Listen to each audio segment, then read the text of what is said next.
Welcome, everybody, to Thunder Valley, the last race in the round of 8 is tonight here at Bristol Motor Speedway. You see the cars going around right now. It's going to be a fun race this evening. A lot of cars on track. 18 cars to try to conquer Tennessee's last great Coliseum. I'm Carmen. Kristina Robbie join me shortly here at Bristol Motor Speedway. The penultimate race in the 3rd season of the HTL Cup Series. Playoffs in full swing. We'll know who's battling for a championship in 2 weeks at Auto Club Speedway. And we'll know who'll be left begging, waiting for next season. Going into the night, Bristol Motor Speedway, half-mile, Bullring Oval.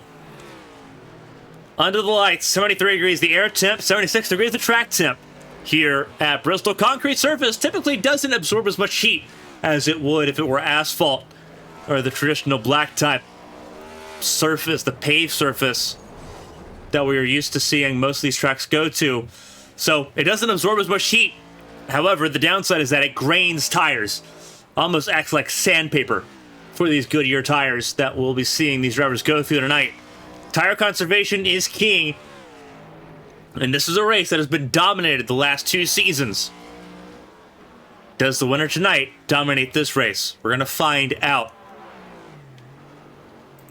Practice is underway at the moment, the Joka Graphix night race.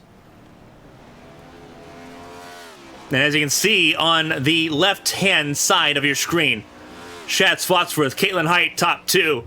Blake Henderson in 3rd. Blake Henderson needs a really good result. He needs to survive. He needs to outlast. He needs to win against Josh Gaiman to get into the championship 4. That's a lot easier said than done. Dylan McDonald won at Indianapolis, won the week before Indianapolis. Let me just a second here. Caitlin Height won Indianapolis.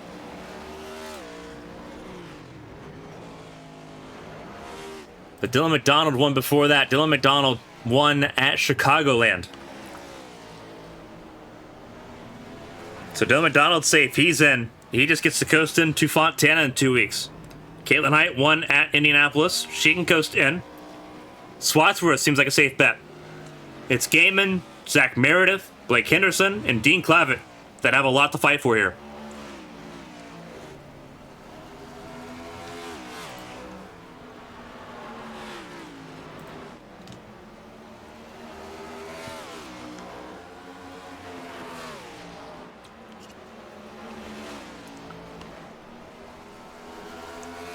Again, we're going to see a lot of cars here.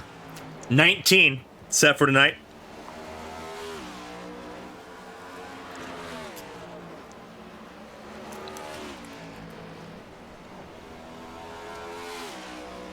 If you thought that Talladega was crazy as an elimination race, Bristol's going to be no taking prisoners. Everyone making their way in. We have 5 minutes left in practice, and then qualifying begins. Again, Kristina Robbie joining me shortly. I'm Carmen. It's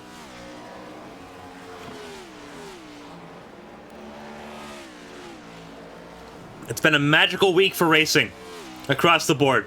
We were at North Wilkesboro this weekend. We're at Bristol. We've been at Indianapolis.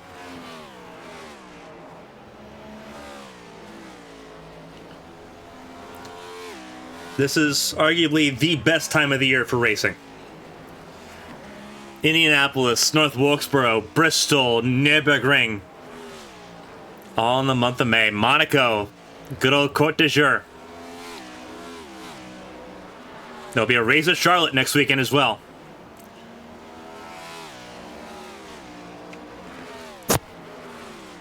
As we get ready here, Kristina Ryan getting everything ready to go. Kristina, welcome back to the booth. Yeah, hi. Just hope it picked up the right mic here. Had a little technical hiccup, but yeah, on my way back. Yeah, it's good to be here at the Last Great Coliseum. It's pretty aptly named for that. It's going to be exciting to see some close quarters racing on the high concrete banks, especially on this car with its low profile tires and everything. It's going to be a fun one to watch. Without a doubt. 18 cars, 19 cars with Bryce Bohr making his way on track. Going to be an interesting field. Kind of went over the notes here a little bit. Domination's been the name of the game the first 2 seasons, with tire wear being extremely strong at this track, with the concrete surface being more of a sandpaper for these Goodyear Eagles.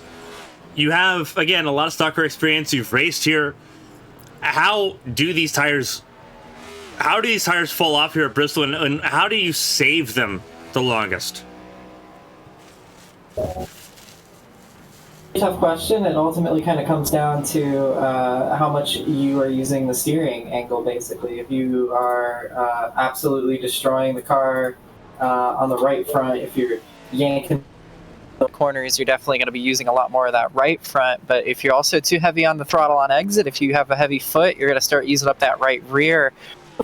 You really need to find the balance there, and of course, whether you run the outside lane or the inside lane is going to have or you decide to arc it, is also going to have an effect on that. So, a lot of things come into play, but I think the most useful thing you can do is just drive about 90%, 95%, especially early on in this race. Lots of laps. There's going to be carnage. We already know it's going to be. It's a short track race, and short track races promote this physical kind of nature of racing. So we're gonna see feelings get hurt, we're gonna see feathers get ruffled, and we're gonna see some sparks that aren't from the fireworks on the track. So or around the track, they'll be the ones on the track too. So a lot of things to keep on there, but mostly just underdriving the car a little bit is a good way to save tire around here. It's going to be a matter who does that the best here this evening, with about 2 minutes and change left in practice. Again, 19 cars, 20 cars. Hunter Peach has also joined in. So we're going to get a decent amount of... going to be a lot of lap traffic tonight, if this is any indication. Yeah, there's going to be something to keep an eye on as well because of how quickly you catch that lap traffic. Of course, we typically do deal with lappers here and there, and tonight's going to be more aggressive than any other night. It's a very small track, and on full fields of 40 or so cars back in the day when we still had 43 car grids, it would take maybe 10 or 15 laps before you would start catching the tail end of the field. It's just something that you're going to have to deal with tonight, and it's almost going to feel like a multi-class race with how often cars are going to be catching each other, especially once we get wounded vehicles out on the track that are hobbling around and trying to get as many points as possible, which is important tonight because you see the top 7 all chase drivers once again this week. Yeah, the cream's risen to the top pretty effectively here. Comparing this race to last season, kind of a little bit of the trends of what we're going to see tonight. Last season had 18 cars. We have 20, so similar size fields. This is also a similar location on the calendar, the next to last race of the season. There were only 4 race leaders in that race. Mark Parkhurst led 189 laps of that race, won that race. Again, only 4 race leaders in that event. Dylan McDonald being another one. Same with Angel Santiago. Santiago, I don't believe, present for tonight's race. So only 2 drivers from that race tonight that have led laps at Bristol. That's going to be interesting. Parkhurst, again, not currently in the series. But dominated this race. 7 lead changes. Most of them happened under caution. Or not under caution, but under pit stops. And only 7 cautions. Which, we say 7 cautions like it's a lot. Here it's not, because there's a lot of laps here. 250 laps tonight. That's 35 laps. That's a lot of green flag running. And obviously, as we talk about these tires, they're going to be abused a lot. A very small profile, a lot less slip allowance in these tires. You're going to beat them up a little bit. Yeah, absolutely. And this is a track which really leans on those tires as well. So it's almost like a double standard because you have a profile tire that hates to be used and a track that really is asking you to use the tire. So it's kind of part of the reason why these races in real life on short tracks have been pretty lackluster is for that reason. It's very difficult to make the tire work. So that's what I'm more interested in here, is how these drivers are going to handle that. And of course, now as the time changes a little bit, we have daytime qualifying, which is going to throw another wrench in the strategies here, because the race is going to be in the late evening into the night, but qualifying happening in the broad daylight. So a lot hotter, different conditions, and the shade is going to be a factor as well. Yeah, and it's going to be interesting to see how everyone handles it. The first car that's going to be set to qualify here is going to end up being Brandon Proudfoot, the 18. Haven't seen him for the last few weeks. Race winner at Gateway. Going to see if he can win again on another abrasive surface. This is where he really shines, too. Yeah. Looks like they're going to get things ordered up here, because I don't think people were expecting the likes of Elias Flores to be here tonight. The number 9 for Ascent Racing. So be Flores, then Proudfoot. And Flores will go ahead and go first here to get us started here for qualifying. Not taking long to get us started here. Under a minute to get everything set and ready to go for the first laps. And I believe they are going to let them go one at a time here tonight with how short this track is. They should, because it's still going to take us, we can still rifle through about 3 cars in 1 minute. It's only about a 15-minute lap time, or a 15-second lap time. Yeah. So we see Flores using that upper groove, and a little bit of a diamond there as he comes around to finish his first lap, and then also gets a bit low in turn 3. I like that he's using that diamond there. You can see really nicely how the groove looks here. Of course, since it is a short track, they are going to get 2 laps instead of just the 1, which is crucial, by the way. Yeah, that allows tires to get up the temperature, and we've obviously, for those that follow Champ Car with the 500 qualifying, we heard all about tire temps and tire pressures. It's just as important here. With a short lap, you need that second lap to really have that heat in the tires. Flores goes with a 15.02, his fastest lap time, as out comes Brandon Proudfoot. Yeah, I'm expecting Proudfoot to be one of those early pace setters here. He's going to put down a heavy lap, and it's going to be one that I would imagine is going to be what most of the field's going to be chasing tonight. We know is very quick. As he gets right up against that wall, you can already see he's a little more confident than Flores is getting up against the wall and trusting that he's not going to hit it. Definitely much more riding the bowl, if you will, but across the line here to start lap number 1. You see he gets really, really low in the corner. And that's a really close lap already. Yeah, and sticks it around the bottom as well, which I found interesting. And he's now going to pop out of turn number 4, come across the line. Didn't get quite all of it there on that second lap, but still moves the provisional pole. Just drifted up a little bit. Clipped the apron, it looked like. I found it interesting that he ran the outside on that first lap and then transitioned to the bottom. He tried to cover all of his bases, and it worked out quite well for him. Just a little bit of a hiccup, but a really good lap time. We'll see what Gibney can do about it. Again, very rapid fire, too, already on our 3rd driver. And it's interesting because we haven't seen the struggles that we've seen at Chicagoland and obviously last week at Indy, where we had drivers that failed to set lap times.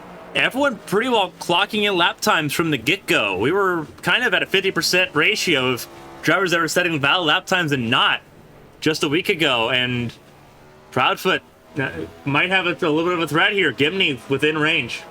Yeah, I'm surprised to see Gibney already pouncing so hard on Proudfoot's time, but we'll see if he can get it together here across the line. I think he might have got away with hitting the wall there, and he does, and it is going to actually dethrone Proudfoot right away. So big shock there. Not a shock to see Gibney do fast, of course. He's been successful around here on the short tracks, but just I'm a little shocked to see Proudfoot fall off so quick. We'll see what Bryce Bohr can do. But yeah, to your point, you would think more people would be having issues around here with how tricky this track has been, but it seems like everybody coping really well in the single car runs.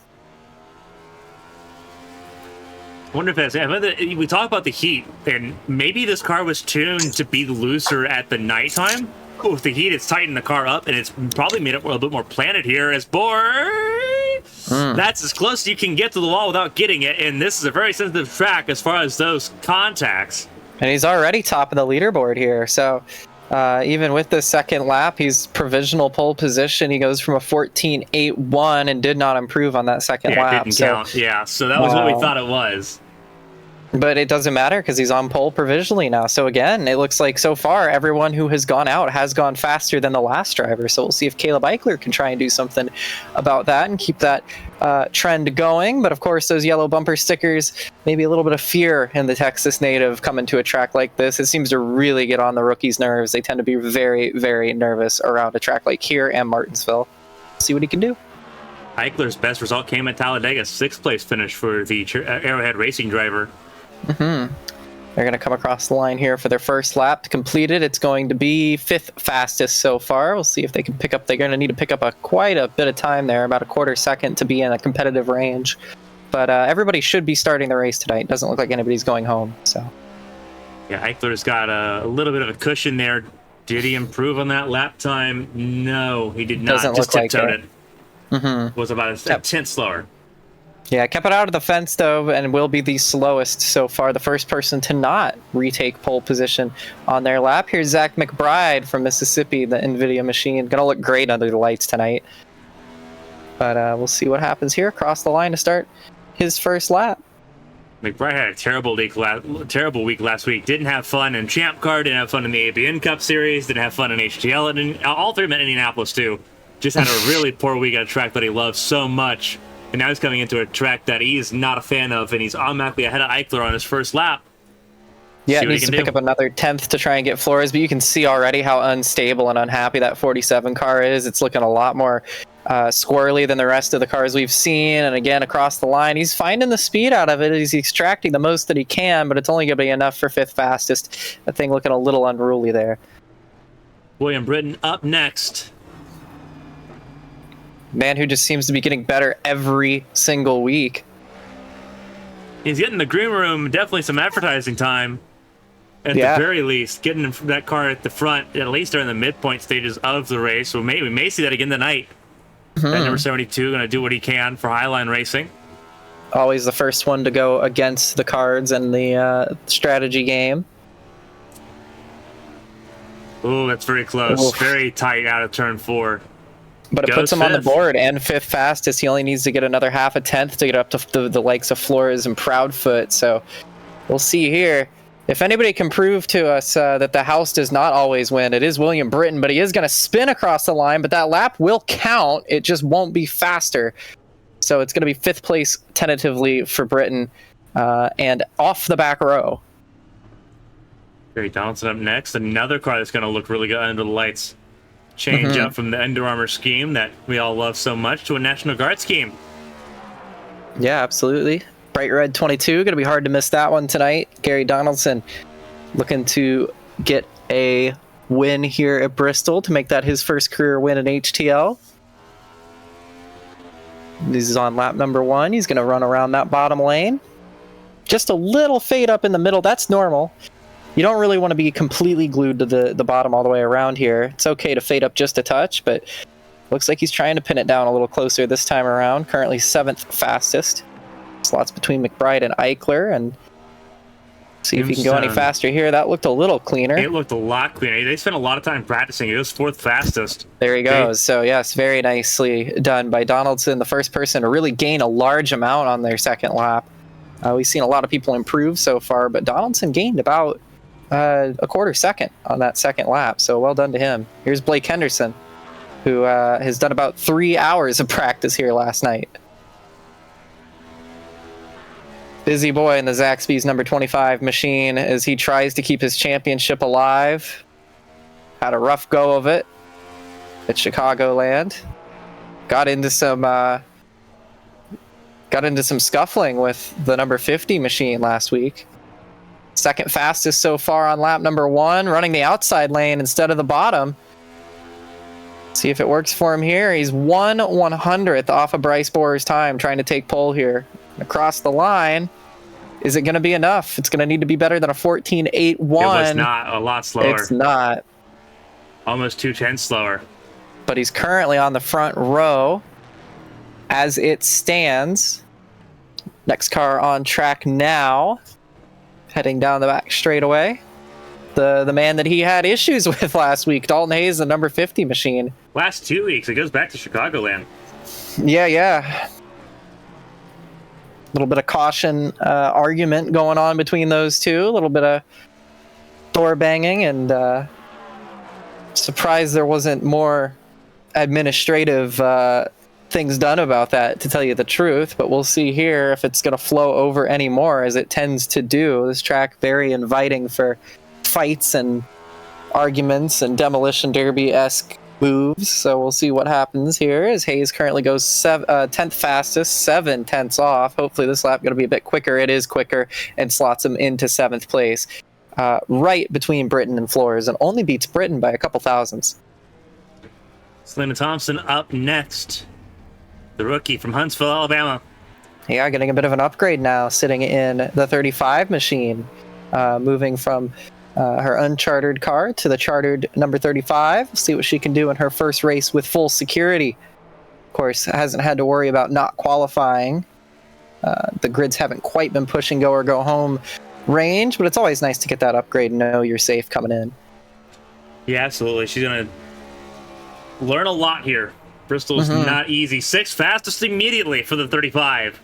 Yeah, she's fighting that car. You can see her wiggling up off the corners, but she's finding a way to do that without getting the car too sideways. She's trying to extract the most she can, and across the line here, it looked pretty quick.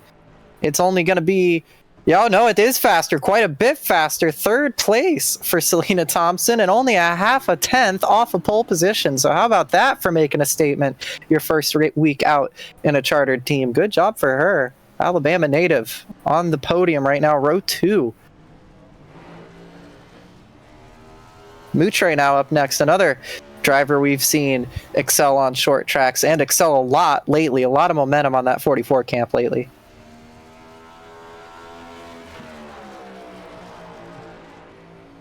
Running the middle lane here on lap number 1 and out of turn number 4. And now 7th place as it stands. Got to find 2 tenths to get to P1 if he wants to do it. Previous best. Oh, he smacks the wall there out of turn number 4, so not going to be any faster, but he went for it. Still mid-pack qualifying effort, so not too terrible for Moutre. Hunter Peach up next in the number 23. Hunter Peach has been impressive on short notice here for NFG Motorsports. As that team gets set to have him full-time in Season 4. Great person to have signed up for that, too. Lots of talent in that camp. Yeah. Peach it's funny first. How... Go ahead. Yeah.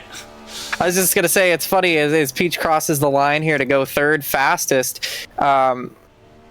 And looking really quick there until he smacked the wall, maybe just a touch too fast. But it seems like NFG is what Stepping Stone tried to be. Stepping Stone Motorsports obviously supposed to be a development team, kind of turned into a force to be reckoned with every week, turned into a top tier team.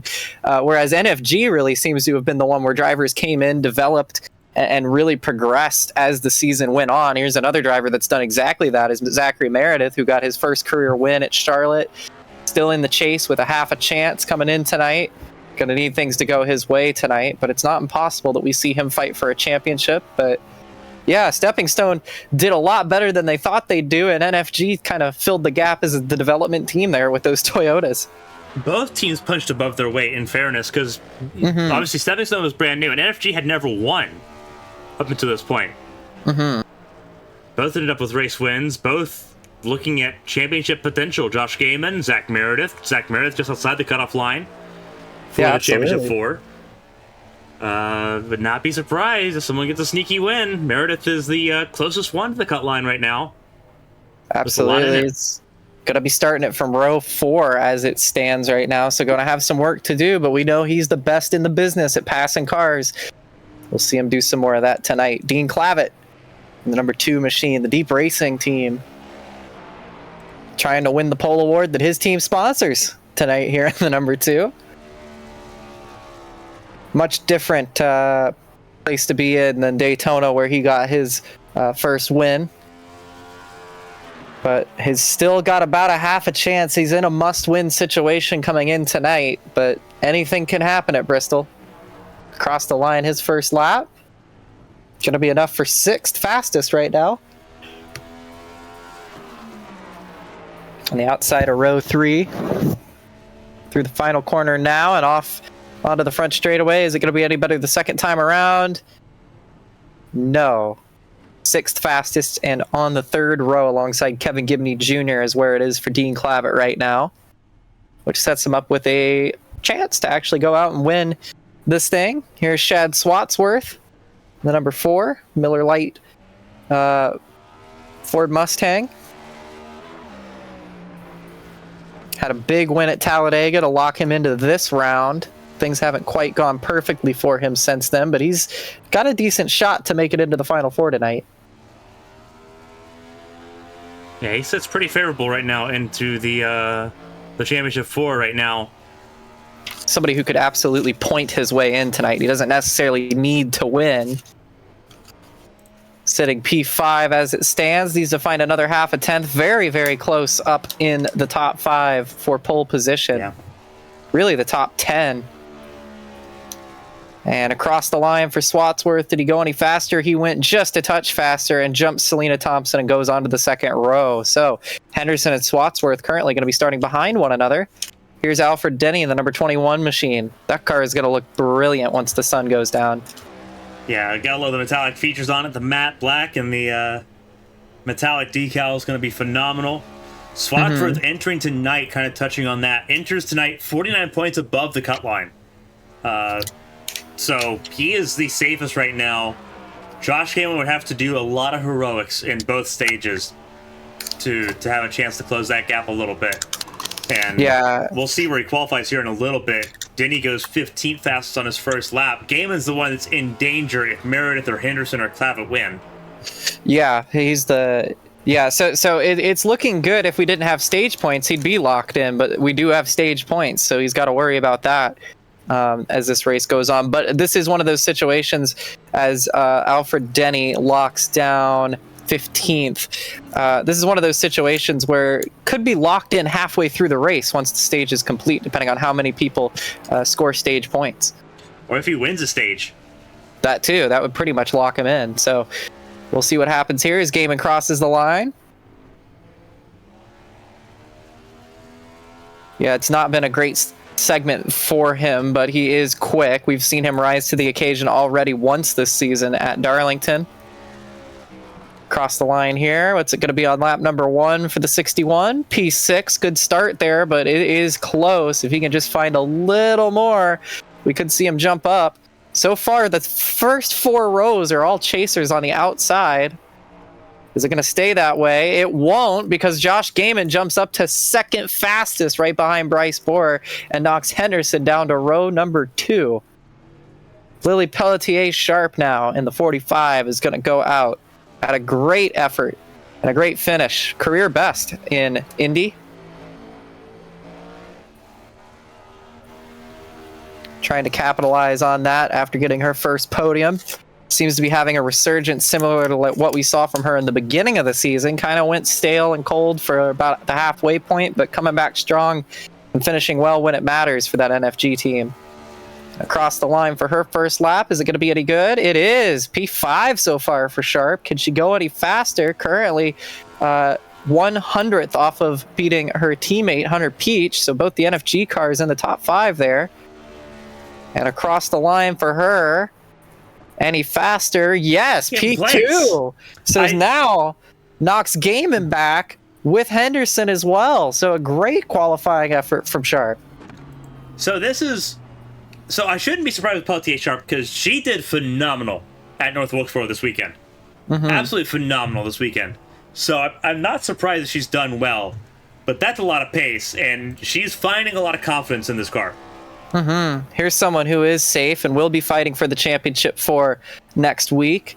Dylan McDonald with a brilliant win to kick off things at Chicagoland. Had that great win to lock himself into that round of 8.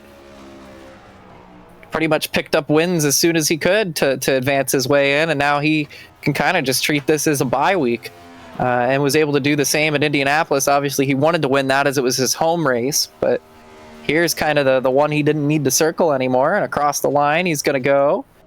What position is it going to be? It's going to be 11th, and I don't think he improved. He did not. It's going to be P11 for him.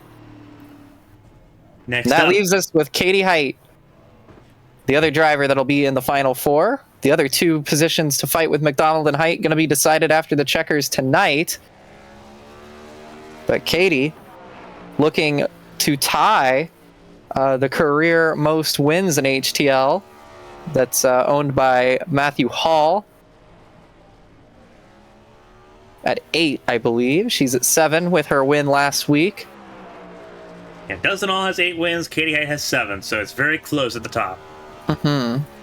So Dustin, not here, of course, leaving halfway through the season. So Height able to pick up some of the pieces and get the advantage there. It's a shame because Height was supposed to be fighting with Hall. Hall was a favorite to win the championship, but she goes across the line here. It was 4th fastest, not any faster this time around. And look at that, Carmen. 100 separates the entire top 5.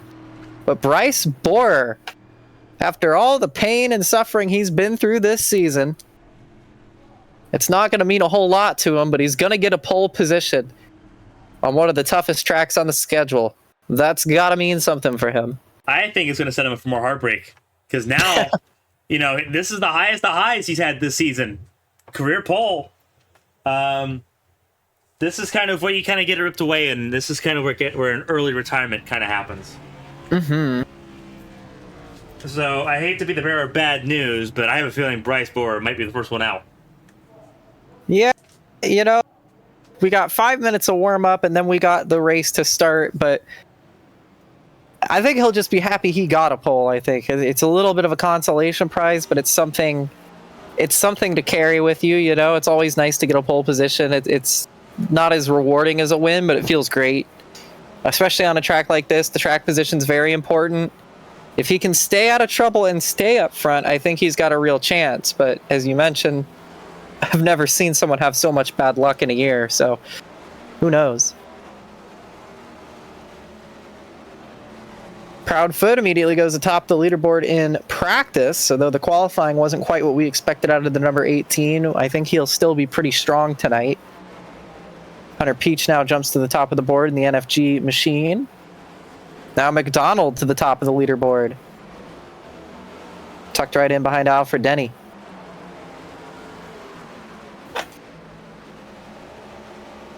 Trying to make some moves here, but best time to do that is to practice some of the overtakes. It gets into the back of the 18 of Proudfoot. Yeah. And Proudfoot checked up for the debut, really the last second join of Angel Santiago. I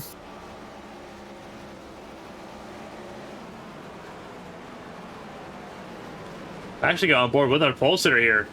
Yeah, And Bryce Borer. It's an exciting time to be on board around this track, especially with the way that they tend to scoot up to the outside lane.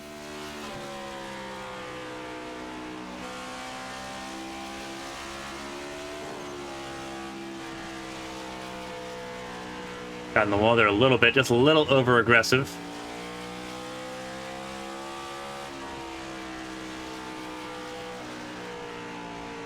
That's going to be okay, though. It's especially early on here. Again, it's the last bit of practice. Now's the time to make your mistakes. You don't want to be making those mistakes lap 1, turn 1, so better to get them out now. On board now with Blake Henderson. Do or die for him. Oh, as he splits the middle there as Hunter Peach tries to get to pit road, and Proudfoot trying to react to that.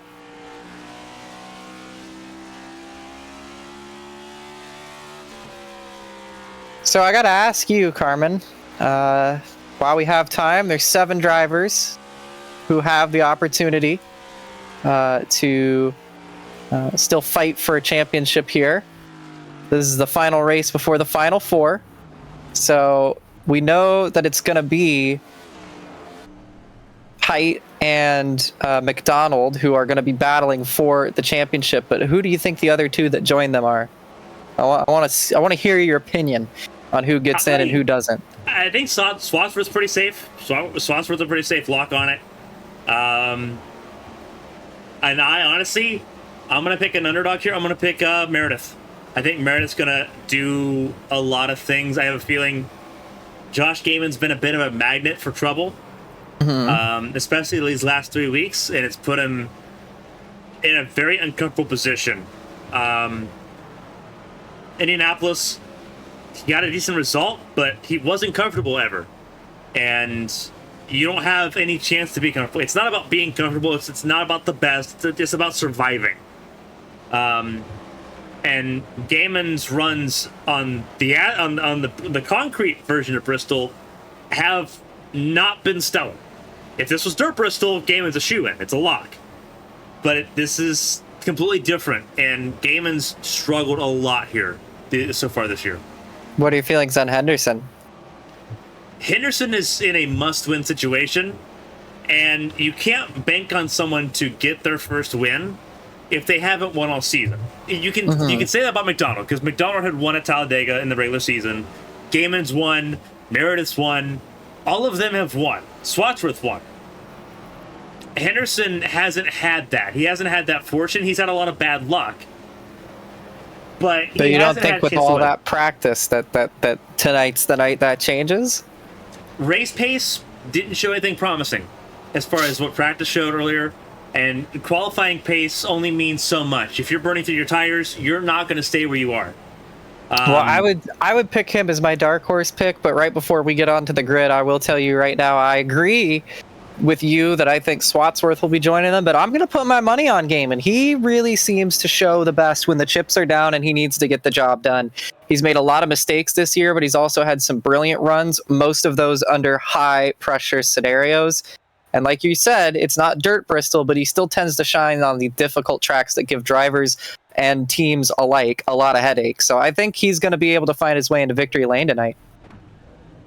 We're going to find out. He's starting third tonight. It's Bryce Borer, though, that leads us to the green flag alongside Lily Pelletier-Sharp. Brand new front row for the first time this season between those two. Gaiman and Height make up row 2. Kalen Height gets kind of set easy. Already locked in to Auto Cup Speedway in 2 weeks' time. Blake Henderson, a lot of work to do. Easy work if he can stay in the top 5, but it's a lot easier said than done. Just ask anybody that's raced at Bristol before. Hunter Peach alongside him in row 3, then it's Chad Swatsworth and Liam Thompson. They make up the top 8 here in tonight's field. Yeah, absolutely. We've got Kevin Gibney Jr. and Dean Clavitt behind them with Proudfoot and McDonald. Again, McDonald, another one of those drivers who doesn't have to stress too hard, can kind of kick his feet up and relax and think about Auto Club. Going to be California bound for him.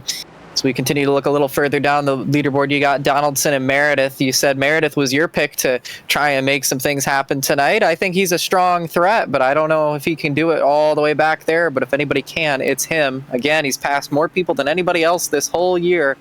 Ryan Moutre and Elias Flores side by side behind him. Dalton Hayes and William Britton, ever the contrarians on strategy. It's picked up Dalton Hayes a win before and Britton a stage win, so we'll see what they can do tonight from deep in the field. Alfred Denny and Zach McBride round out the top 20.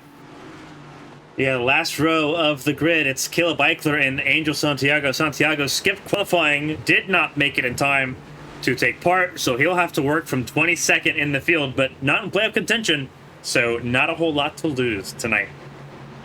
Well, Carmen, it's a concrete and steel jungle tonight. We're in the last great Coliseum. The fans are here packing the grandstands. The sun's only going to get lower. The lights are going to come on, and the fireworks in the air will not be the only ones we see tonight. There's going to be sparks on the track.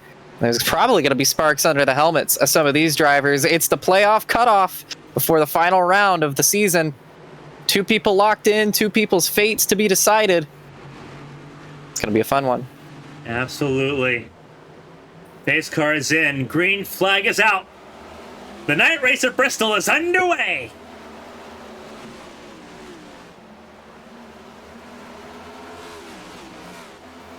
And already trouble. Pelletier Sharp. Already. And she's going to slide back up into traffic, but everyone's going to avoid her. No caution yet. Yeah, everyone kept it pretty well safe, but Pelletier-Sharp got a little bit of contact. I think that was by Henderson, who was attacking Bryce Borer. So your pick to make it into the round of 4. Going for the race lead. Borer tags the wall, but we saw that in practice too. Oh, so did the 35 of Selena Thompson in the background there, too. Yeah, Borer. I was surprised to see Borer get such a good jump and take the lead because we know how dominant that outside lane tends to be. I was expecting Pelletier-Sharp to have a better start. She just unfortunately didn't. found the wall there, but still hanging in to just outside the top 10. But look at the lane difference here. You see everybody behind Bryce Borer right down there on the bottom, saving those tires, saving those Goodyear Eagles. Bryce Borer under fire, has to try to do something to stay out front. All the drama happening behind him right now. He's led all 5 laps to start things off, and it's single file all the way back now as everybody tried to sort themselves out after that scuffle down the backstretch. Yeah, there's going to be a lot of adjustment in this race. This race did not start under the lights like what everyone was practicing for. Qualifying was in the daytime. This is a sunset tonight race, so the track will get colder as this race moves along. Does that favor Henderson, and does that favor Borer, who's trying to push to stay ahead? This is going to be interesting. They got to follow this. Caitlin Height going to apply constant pressure as well. Winning tonight means nothing. They're going to start on the same points 2 weeks from now in Auto Club. But momentum's important, and Kay would like to have that. Yeah, absolutely. And you can see as the sun pokes through the clouds, now we're going to get that orange bake on the racetrack. You can see the lights starting to pop on here and there and bounce off of the splitter or the spoilers already. Yeah, I think this is going to benefit Henderson as the race goes on. He's got more practice than probably anybody else in the field for this race. He knows this is his opportunity to keep his championship alive. Right on board with Height here. This is probably the most in the zone and the most controlled we've seen Blake Henderson all year. And it's when it matters the most. So I think he's going to have a good opportunity to really make a statement tonight. And I think at least versus Borer, I think he's going to be a little better with adjusting to things. But you see Borer right now running that outside lane, trying to build the gap to the field before the end of the stage here, which is quite a ways away. We're only 10 laps in, but already you're starting to see the remnants of the tail end of the field. That's Eichler's hit the pit lane. So Angel Santiago up ahead. They're not far off from catching him, putting him a lap down already. Yeah, Henderson knows what this race means. He needs to make the championship 4. He did not have a chance to do that. Finished 11th last season here at Bristol, looking for a lot better and in a hurry to try to make that championship 4. And he's got one of the biggest holes to get into. Dean Clavitt, he's in a must-win situation no matter what. Stage wins aren't enough. He needs to win tonight. Henderson needs a lot to go right, but he's got a little bit of flexibility, and that's important. He doesn't have to throw it away to get ahead of Borer right now, but he will have to try to stay in range of him with strategy coming into play. Stage 1 ends on lap 75, so these tires will 100% start to wear, and these drivers will feel it, and they'll start dancing as we get closer to that stage break. Yeah, absolutely. You can see already Henderson starting to back up just a little bit to Caitlin Height, but guess who's also backing up a little bit on that outside line is Bryce Borer. So already I think those tires starting to go away just a touch on the one. Nothing too bad yet, but definitely starting to see some of the effects of that wear. There's a reason why everybody's running the bottom right now. I'm curious to see how long that outside lane stays prevalent for, because that's going to be crucial later in this race while it's currently faster. The outside lane is, I think it's more comfortable a little bit. I ran a couple of practice laps here. I ran out in North Wilkesboro last night in the ARC's All-Star race. And then I ran Bristol because I was like, okay, well, we're in the short track state of mind. As Borer actually just tagged the wall, and this gives Henderson a chance to get level. Yeah, he's going to have the advantage on the top. Borer will. He's going to get the momentum off, but the shorter way around, typically the faster way around. And it looks like at the moment the advantage is going to go to the 25 of Henderson, who just about cleared himself. And right now this is going to be great for Caitlin Height fans, because look what this does. It just invites her and Peach and everybody else to try and have a go at them as well.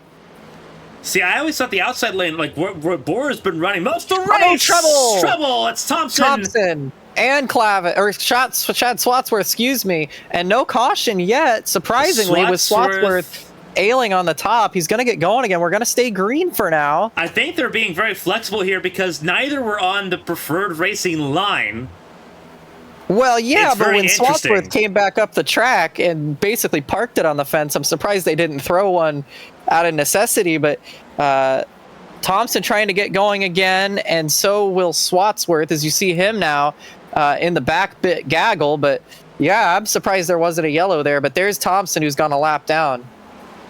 And the battle now for second place instead of the lead as a result of that, because now Height on the outside lane and using those tires now to get around the 25. I think she'll be able to clear the 25 of Henderson down the backstretch here.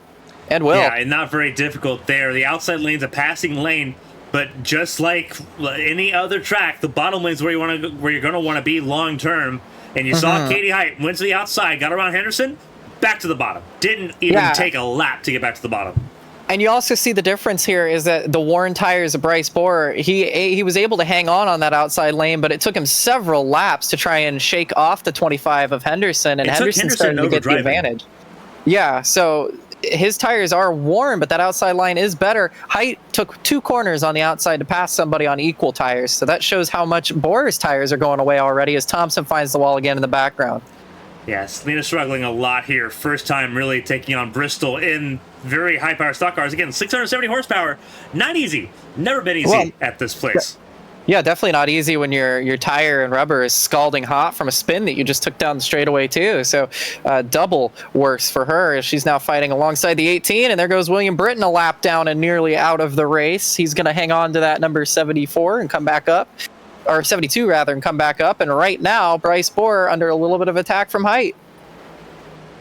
Yeah, Katie doing a very smart job right now, just kind of minding her business. She's got that bottom lane. She knows that Henderson's not really going to want to go up there and really fight her for that second spot. I think Henderson's a little bit spooked. You can see the body language of that car looking a lot really squirrely. Looks like he lost the right rear a bit. Overdriving just a touch to try and get around Bryce Borer. Maybe a little bit of the pressure there as well. I think if he calms down, it might be a temperature thing. You just got to cool those tires off and have a better opportunity. Yeah, Katie Height chipping away just a little bit, sending it down into the bottom of the corners, all the way around. Borer staying right at the edge of where that rubbered-in surface is. As that was, I believe Henderson just tagged the wall just a smidge, struggling more and more with the balance of that car, and now in the range of Brandon Proudfoot, who is in his element right now here at Bristol. Yeah, we knew he'd be strong. We knew he'd come back. Was surprised he didn't qualify too terribly well as far as things are considered, but now he's back in the top 5. He's got some clear space and is right here in the fight with the rest of them. 3 wide as McDonald tries to pass Thompson and put Hunter Peach a lap down. It's an NFG sandwich, and McDonald's in the middle. And look who's behind them as well, for good measure, is Zach Meredith. So all the NFG cars right there under a blanket. Yeah, Thompson a lap down, firmly a lap down. Hunter Peach was battling for that 5th spot and lost it. And now Meredith's going to try to make quick work of Peach here to try to get a little bit closer to those that he's trying to battle here. Right now, as it sits, Meredith still has the advantage. The issue is that he needs Gaiman to stay outside the top 10. Right now, Gaiman's 11th, which is important. Because if Gaiman misses out on stage points and Meredith hauls it in, it goes from being a 28-point gap to potentially a less than 10-point gap.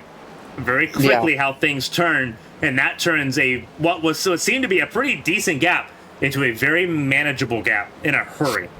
Yeah, this is when the stage points really start to matter for the first time all season. Of course, you accumulate them throughout, but with all these resets, this is when they start to matter, is how you perform throughout the race, especially on a track like Bristol with all this unpredictability.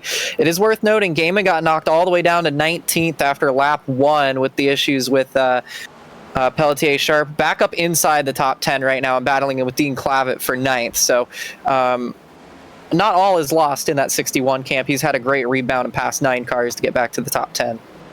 Yeah, Gaiman's got to be frustrated, though, because he's had to regain 9 spots, but think about those 9 spots that he'd be in right now if he wasn't having to claw his way back from the back of the field. His height almost got loose and lost it.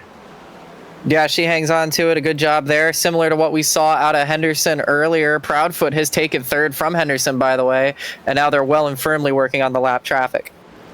And this is where this is the great equalizer. Lap traffic means so much here at Bristol. It's how you manage it. And we saw Caitlin Height. There's a little bit of almost like bait on that inside line where like you can take it, but if you're not careful, it will 100% rip that car around. That's why Borer has been so heavy on gravitating towards the top lane. It unloads a lot easier. Yeah, but here's the thing. Running the top for 40 straight laps now, Borer is going through those good years a lot faster than Height is, and we've already seen hasn't had quite the maneuverability that we've seen out of Height and Henderson. Santiago around right in front of the field. Good avoidance by Borer and Height, but I think that bailed Borer out a little bit because I don't think he would have been able to get through the traffic quite so good. I think that bailed Henderson out the best. Oh yeah, because he was falling backwards. I don't think Borer was as panicked because Height was gonna. If Height was to have taken that lead away, she was going to have to go through the exact same thing. They would have leapfrogged it. Yeah, I don't think it was panic, but I think that Borer just didn't quite have that maneuverability that the 11 car was going to. So I think the advantage through the traffic would have been to height, but I don't think Borer was panicked. No, I think he's definitely bailed out a bit here because I'm assuming everybody's going to pit here. Borer does it. And Henderson doesn't. Henderson stays out. Track position, key. Nah, Henderson wanted to. He couldn't. The commitment line was too short on him. He tried to come in and couldn't. So he's stuck outside there. And look at that, because he's not in bad company. He's not in bad company, but I don't think that's what he wanted to do. I think he got caught out a little bit. I'm surprised that they all pit so late. I think that might have been a deal where the pit lane opened right there in front of the leaders. But Gaiman stays out. That'll give him the track position he needs. Of course, Henderson with the track position and Bryce Borer staying out as well. Peltier, Sharp, Flores, Denny, and Donaldson all stay out. And worth for noting, them, it was choice. Yeah, worth noting for Peltier Sharp. Fantastic job for her to stay on the lead lap. This is not a bad call for her after that big slide. So I believe she has changed her mind. Same with Flores and Donaldson. They've changed their mind. However, Alfred Denny did not. And that is 2 rows of cars now that will impede the cars on fresh tires. Going to be interesting to see how that changes some things. I think this is going to mean something more towards the end of the race if we have a lot of cautions towards the end than it will right now, because right now I think it's going to be a slam dunk that Height and Proudfoot and company are going to find their way through the field pretty fast. Laps tick by here super quick, and if everyone gravitates towards that, you have to force them on the bottom. Actually, that's going to be interesting because you kind of have to force them to take it 3 wide. You kind of have to play a game of chicken with them, and obviously we know that Henderson and Borer, they're going to pick bottom and top lane again. So it's for Caitlin Height and for Brandon Proudfoot and company, it's a game of chicken now. You've got to figure out how much you want that stage win. And for Caitlin Height, I mean, you have nothing to lose if you're either or. Because Height's already in the championship 4, and Proudfoot's not even eligible for the championship, even if you wanted to be. So, yeah, I mean, nothing to lose, but 3 wides are so sketchy here. They're sketchy, but I feel like they're still racing each other, right? I think that somebody's going to get... Obviously, Borer is going to get the jump on Henderson, and with that said, should clear it like he did on the initial start. There might be a little bit of wheel spin in there as well. I assume Gaiman's going to be aggressive on Denny, so I think they'll file out enough to the point where even if they get staggered, there's situations there where the faster cars are going to get through because the pace difference is so extreme, Carmen. We'll find out how extremes. 30 laps from here to the end of stage 1. And stage points, especially for that 25 right now, extremely lucrative. And for Josh Gaiman, this could be a do or die for him.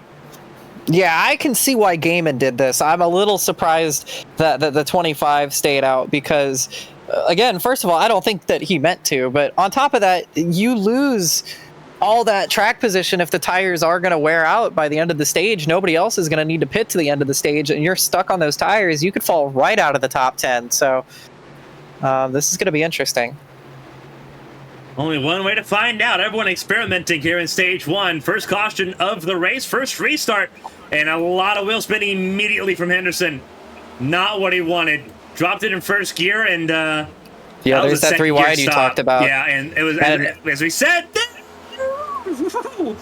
Yeah, they're all finding their way through, but yeah, like I said, I really am not surprised to see this. I think the tire difference is just so extreme. I think the bigger question is, are they even going to stay on the lead lap? It is out now. A couple cars in the wall there. That is Donaldson backwards, and I think the 9. I don't know if Flores was just slowing down or got caught up in that, but that'll bring out a yellow and re-rack everything again. I have a feeling that Flores was a part of it. Because that's those 2 together. Yeah. Oh, that was just disgusting netcode. There's a lot of times where I think that there was netcode, but they would have touched. I don't think they even would have touched there. That's just disgusting netcode. But yeah, really unfortunate. Doesn't look like either of them are too worse for wear, though. The big thing, though, no fast repairs. Very true, but another thing is, it's Bristol, baby. You can finish this thing with 3 wheels and an engine cover. I don't think it works out much anymore. I think you still need a little bit more. The only reason we don't see that now is because of the damaged vehicle policy, but we've already seen people come out of the pit lane after 20 or 30 laps. There is no damaged vehicle policy here. And here's the big news. Gaiman and Height are on the front row. Katie Height going to be taking the lead of this one pretty easily, I think. She's got those fresh tires. Her and Proudfoot both punched through the middle, and Peach, for that matter, punched straight through the middle on that restart when things started getting hairy. And Gaiman's going to go ahead and pit now. Yeah. I think Gaiman realized what was going on, and I feel like that's a smart move. I think he should have pit to begin with, but he didn't have a whole lot to lose. Here he's got fresh tires. I think that's the best move he can make right now. Yeah, I feel like everyone was like, okay, well, we'll see what the difference is in stage one and work from there. Realizing how important those fresh tires were, yeah, there's no reason to play devil's advocate there. You just have to come in. Absolutely, it just did not work at all for them. And what's interesting to me is Blake Henderson having pit early as well, so he's actually going to get a couple positions on that one. But yeah, right with that from the drop of the flag with that wheel spin, you knew that you know that I really didn't see that strategy panning out for these drivers, but. Quickie yellow gives them the chance to kind of make up for what they've done, but it does put them on the back foot because now both Gaiman, Swatsworth, and Henderson out of the points. Yeah, that's a big thing right now. You gotta be very much. You have to worry about especially if you're near the cut line. Stage points. Meredith is very healthily in the points right now. So.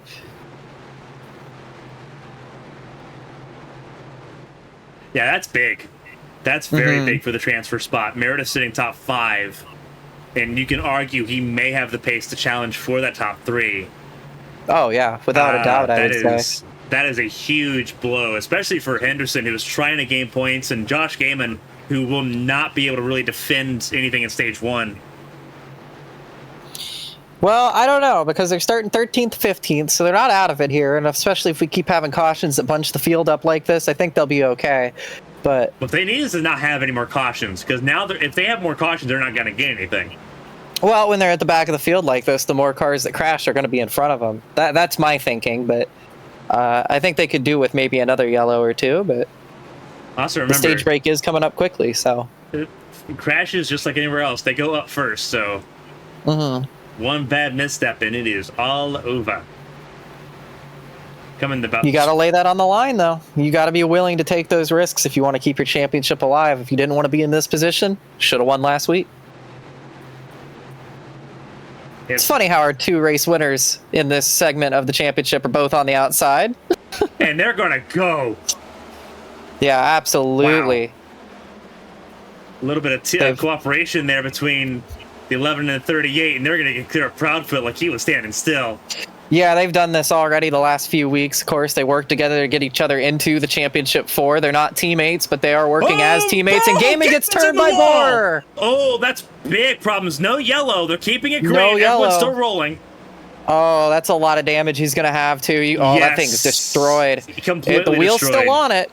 The wheel's still on it, which is critical, but that is massive implications. That is a big game changer right now. The chase implications for Gaiman now are survive. That's the only thing he can do. He needs to stay on the lead lap to the end of this stage. It is absolutely critical. He's not going to get any stage points, but he needs to stay in the race. Yeah, and he's also going to need to hope. It's out of his hands right now. Yeah, it's going to be out of his hands. But now he needs cautions like no other just to repair that car. Yeah, and this is one of those tracks where you can't really sit on pit road for long, so he's in a really, really tough position right now. Yeah, he's got to be on top of it, and he's got to be on top of it a lot. He's going to go... Because he's not... even if you want to lap down, he's not the only car on lap down. Santiago's already there. So he literally has nothing he can do right now, because either Santiago gets ahead of him, and then he's in even more trouble, because Santiago's not just one lap down. Or he just has to hope and pray that Caitlin Height's pace is not dangerous enough to lap him before the end of the stage. Which it very well is, because she's already half a racetrack ahead of him. So yeah, we'll pull up the track map so you can kind of see where. Yeah. Gaiman's that light teal car at the very tail end, so almost a half a racetrack between those two already. I'd say about a third of a track. Oh, there it is. Oh, it's Moutre, and they're still wrecking here outside of the box. And McBride gets a piece, Borer gets a piece, Santiago, McBride, but Moutre got the worst of it, and the 44 car is junk. Second caution Moutre still parked at pit exit. So this is Moutre. What happens to the 44, the Tombstone Motorsports car? Oh, it's not even him. It was McDonald. It wasn't even close to being on Moutre. And then here's everybody kind of Timmy Hill impersonations off into the corner. So what happened to McDonald? We're going to find out. Oh, he's side by side with Proudfoot. I think we're going to find out. This is really far up the field. This is in the top 5. Oh, turns himself off the hip check. Just drifts up in front. And he's locked it down, trying and hoping and praying. Yeah, he's definitely done, I would say. You look at the right front, it's killed. And Santiago doesn't get a free pass because he was involved in it too. So yeah, to be fair, apparently there was some frustration from I think it was Eichler. It didn't get the free pass because Santiago just reversed into them. So I guess a little bit of that is Selena Thompson. Or Selena Thompson, excuse me. Yeah, so she's out of the race now. So yeah, Eichler out of the race too, but that's a technical failure for Eichler. That was from the start. So yeah, Selena Thompson not happy, and Santiago. So a little bit of payback from Karma there, I would suppose, because I think Santiago is going to go another bit down here because he's got some pretty significant damage from that. Lots of cars getting a lot of damage after the flag for that one, which is what you want to see if you're Josh Gaiman. He was stayed out in this. I just don't. Maybe he doesn't see that he has anything to gain. He can't sit on you can't, like I said, you can't sit on pit road for a minute because the lap around here under cautions maybe 15 seconds. In fairness, I don't see a lot stop time rather. I don't see a lot of damage on that 61. Obviously, we see a little bit on the right side. The right side has been in a little bit. I would have thought there'd be some significant suspension damage though. Unless he had flush, because the smartest thing about this. We know the toe links are the most sensitive part of this car. It's a Delara machine. And for better or for worse, it's a Delara machine. The toe links are the most sensitive part. If he was able to get the wheel straight and keep it flush, he may have survived that. If you can do that, if you're not turning the wheel and having the tires scoot out, and you keep it flush and have it fender first hitting the wall, you're pretty fine. The biggest problem, though, is even with that, it's going to take him out of contention to try and fight for a top 5, I think. He's going to need to get that car repaired, but the problem is you only get to be stationary for maybe 15, 20 seconds before you have to get going again if you want to stay on the lead lap. Now, if you sit and stay stationary, you can get about a minute out of it, but you lose that lap, and that's the gamble you have to take sometimes. Do you want to stay on the lead lap, or do you want to fix the car? Because by the time if you're at the tail end of the field, you come down pit road and park your car because you got to use both pit lanes here, that's already half a lap. And then you're stuck for 15 seconds and the pace car is coming out of the corner already and you got to get moving. So it's really hard to fix damage and not lose a lap here. But we'll see what the 61 can do. There's a lot more wounded cars around him than there were before. A lot worse, better off ones too. Yeah. Kalen 19 Clavitt, front of the field. Clavitt now in a position where he could possibly steal some thunder. We'll find out who wins stage 1. 9 laps to go at the line here in the first stage. We're underway. Another great start from Caitlin and side by side behind her. So we'll see what Meredith can do. Is Clavitt a little squirrely there? That was Denny or Gibney that just hit the wall behind them. He keeps it going in the right direction. Fresh tire should be favorable for the 39. There it is. Meredith now to the front. Yeah, now they're 3 wide almost behind for third. Yeah, Proudfoot trying to get through. Clavitt, I think, trying to hold on here a little bit. Yeah, absolutely. Oh, and top of 9. And does he hold on? He does hold on. Locks it down, but will lose a lot of spots. You don't get that very often at Bristol. That was a fantastic bit of driving from Dean Clavitt. Of course, that's going to probably take him out of the spot that he was at for stage points, but he's not racing for stage points anyways. He's in a must-win situation here, so good thing learned. Save that race car and keeps it going. We'll see if he comes back in about, I don't know, 60 laps time. Right. Anderson sitting in third behind Meredith, both them gaining points on Josh Gaiman, who's recovered to the 7th at the moment. But it's critical he gets around both of these cars to minimize the damage. And he knows it. Look at that. Nearly bumping runs the 31 of Gibney. Yeah. Time running out for the 61. Oh, they're slamming doors ahead of him. Yeah, hey, Gaiman's struggling big time. Gaiman's struggling big time. He's and around, into the wall. And that is, if it wasn't bad before, it is now. Yeah, Oh, And no caution because he was on the apron when most of the crash happened. and he needs to get moving now. 2 laps to go to the end of the stage. Height coming into turn number 1 now, or turn number 3 now. So they're on the same straightaway at this point. 2 to go, though, in the stage. Gaiman really needed to keep the car under him there, and a little bit of Chastain on accident, and that car got out from under him. A huge hit to the inside wall. He's going to stay on the lead lap here as Height comes across to complete the stage, but this is now worst case scenario here. Because now it's Meredith and Henderson battling for the last transfer spot. Yeah, Legitimately. which is interesting because they are battling on track for that too. So it's going to be Height, Meredith, Henderson, Proudfoot, Peach, Swatsworth, Gibney, Hayes, Pelletier, Sharp with a nice recovery, and Elias Flores in 10th. Those are your stage point winners. Yeah. Santiago will be the first car off the lead lap. Santiago will become on the lead lap here, I believe. No, still 2 laps down. No, he'll only get 1 back, so he's already 2 down. Nobody was 1 lap down. Gaiman and Clavitt both failing to score stage points. Clavitt, I'm not surprised. Clavitt's in it's Hail Mary for Clavitt in that 2 machine. Mm-hmm. And McDonald as well, who is pretty well out of the race, but he did not need to be. Yeah, McDonald was comfortable here. That was the biggest thing, is that he was comfortable. And Gaiman just stayed out. Well, Gaiman almost got a penalty because I think he almost went down the wrong pit entry. Oh, you're right. But he's not come in on this one either, so he's, as a result, I think he would have came in a lap early, I think, and it would have lost the I think the pit's open for him before he had caught the field. But no, he still stays out here, so I don't know what happened there. Because he was trying to catch the pace car, and sometimes the pit's open early, and he would have lost a lap because he came down pit lane because he hadn't caught the field. But now he's just kind of stayed out for now. Is he going to come in this time? Now he's going to try and come in, I think. He's coming in with the lap cars. Interesting.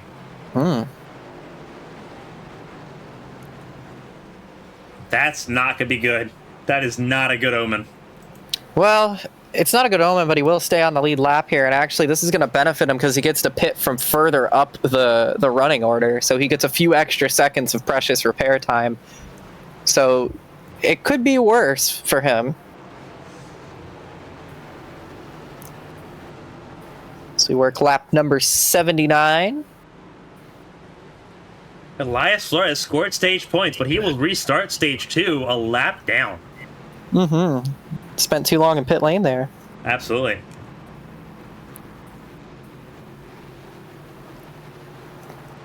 Gaiman restarts this race in the 12th spot, stays on the lead lap. Santiago coming out of pit lane, as will Kevin Gibney Jr. and Bryce Bohr still in pit lane, taking some more repairs on the number 1 machine. And he will lose a lap as well. This got very, very difficult for a lot of drivers. But all you need to do is win at the end of the day. Easier We're said not than done done. wrecking yet. Easier said absolutely. than done. Like, So for the second week in a row, Dylan McDonald makes his way to his camper with a margarita in hand, gets out the lawn chair, kicks his feet up, and watches his competitors, knowing full well that he can sleep well tonight, knowing he's locked in regardless. But how many wins at Bristol do you happen to have, Kristina? how many wins at Bristol do I have? I think 2. Must be nice. Yeah, I think I want to see a C fixed street stock, like the street stocks, but they weren't. Yeah, the official. I think I won one there, and I think I won here once in the trucks. I don't remember, but I'm not very fond of this place, so. Yeah, I have very poor luck here. Even in the modifieds, it just does not like me. So, very much easier said than done, but someone's going to make it a reality here tonight. Proudfoot and Height on the front row. Height now having to kind of deal with being on the inside lane once again on this restart, and Proudfoot did not get that lightning restart he wanted, just enough to get clear, and Kalen Height did him a favor. Absolutely, but Henderson was giving him a shot anyway. I don't think he really had a decision on whether he wanted to go or not. Henderson fighting hard to try to get back to the lead. He was up front earlier. He's not had it, but he's been up towards the front battling for it. Was unable to get around Bryce Bohr at the opening stage of this race. Now going to get around Caitlin Height, though. Should be able to carry that momentum on the top. Yeah, Katie kind of stuck it on the bottom. Same with Zach Meredith.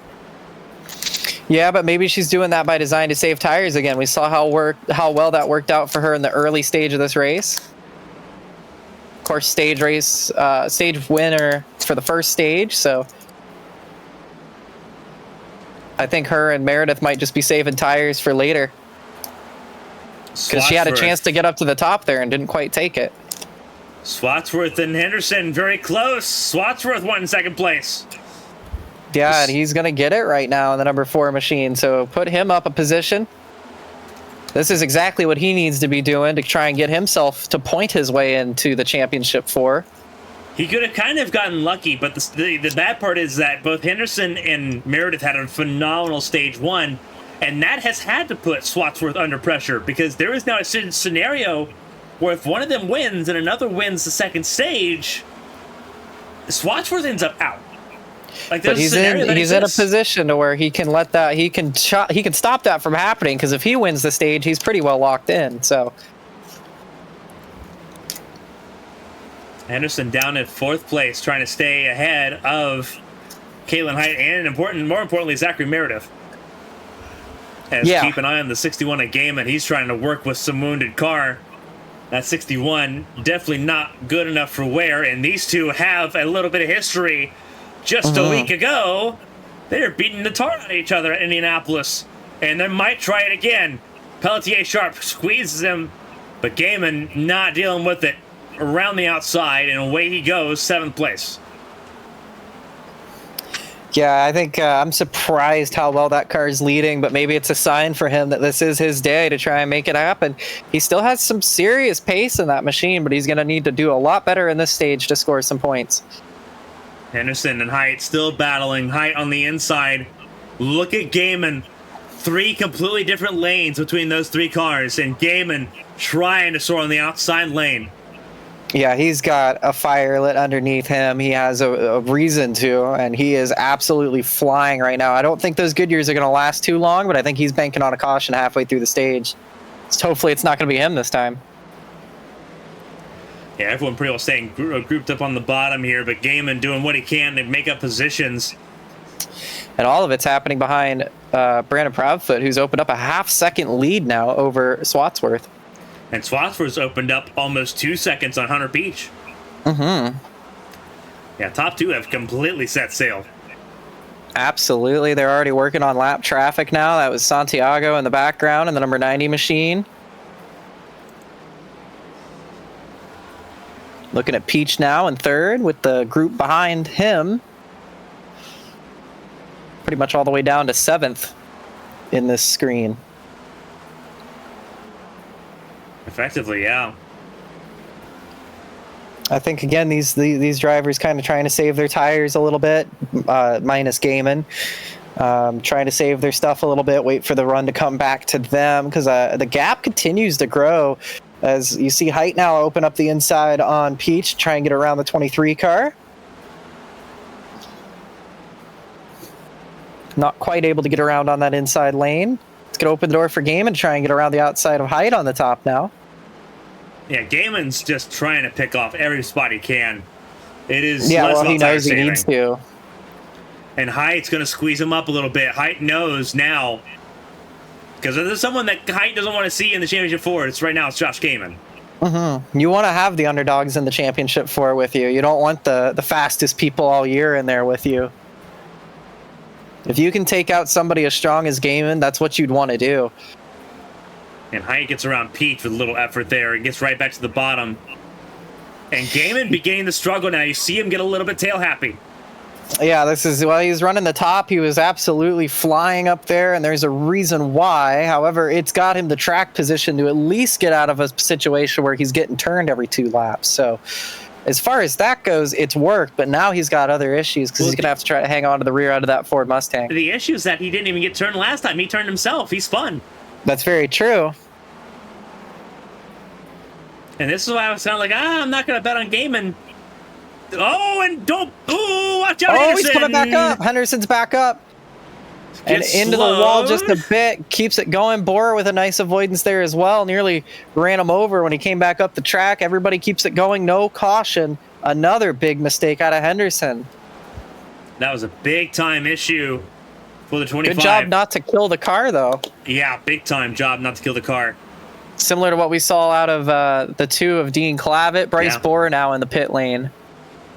Yeah, Bryce Borer's race, as I kind of expected, was going to go from a good to bad in a hurry. Yeah, it looks like it's going from bad to worse now as he's on the pit entry, but still rolling. Still can get a top 10 tonight the way things are going. Katie Height getting around Angel Santiago, who makes very easy work of it. And what I was talking about with letting the race kind of come back to them, the gap is still only a little over 3 seconds between Height and Proudfoot. So it hasn't gotten much larger despite all that squabbling they just did for third place. And it looks like she's starting to eat away at the gap. Caution's Oh, out. caution. It's McBride and Pelletier Sharp in turn 2. Oh, and Swatsworth gets the wall trying to get out of the way. McBride gets out of the way now. Here's what happened So to him. Let's see. Pelletier Sharp looking Oh, inside. Just completely Oh, ran him over. yeah, that one wasn't quite on. And honestly, I think McBride just kind of sat there in disbelief, like, what are you doing? Well, no, I think he sat there. He did the right thing. You know, if you're not sure where to go, you're not sure how to put the car, what you need to do, the best thing to do is nothing. That sounds counterproductive, but it's a lot easier to miss a stationary object than it is to miss one that's moving. So he did a good job to wait, find the clearance to get out of the way, because if he'd have done that right in the middle of the field, he would have taken somebody out. So probably a little bit of disbelief in there, but I think he was just doing the right thing as a car in a peculiar position. Interestingly enough, Swatsworth stayed out the first time around pit lane. Proudfoot think stays out still. Something weird must be happening with the way the pit lane's opening, because it just doesn't make much sense to see that with people, because you just lose positions, right? So I think something is going on with the pit entries. And this puts Proudfoot in a very compromised position. Yeah, it does. But it hasn't been... he's not in the same kind of situation as what we saw when Henderson made this mistake. It's 10 laps difference. Mm-hmm. Yeah, a 10 laps difference, and it's also... yeah. And Katie just took fresh tires here. And Proudfoot, last time Proudfoot pit, he did not take 4 tires. That's important to note, too. Proudfoot took 2. So, the struggle that Henderson and everyone was on, Proudfoot's going to be a little bit worse. It's very true. Those left sides are screaming right now. Doesn't matter if it's... right sides are going to be more brutal. But the left sides, they grain just as much. This is sandpaper to those tires.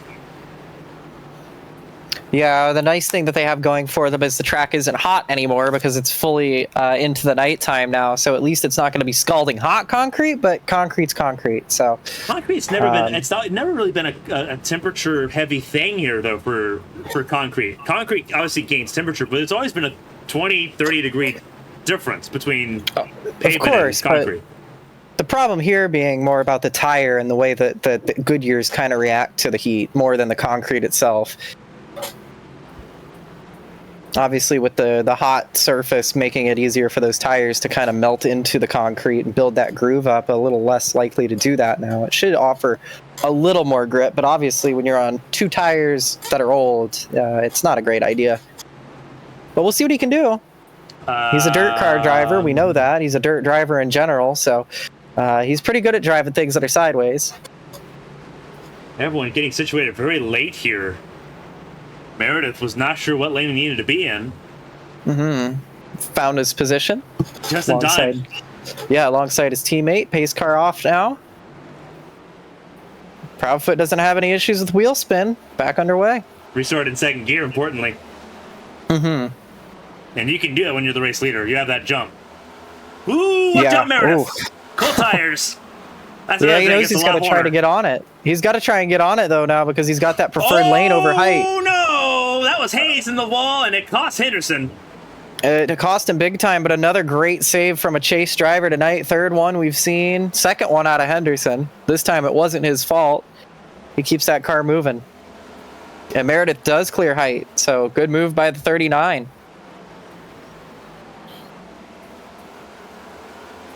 No calculations needed if he gets into victory lane. He knows he's in, so it's a lot easier than having to worry about what the calculator says. Gaiman still sitting in 5th. Swatsworth to 7th. Clavitt back up to 8th after his big moment.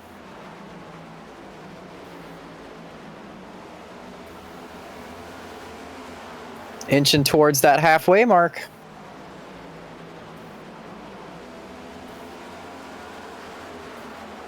Peach looking inside height. Yeah.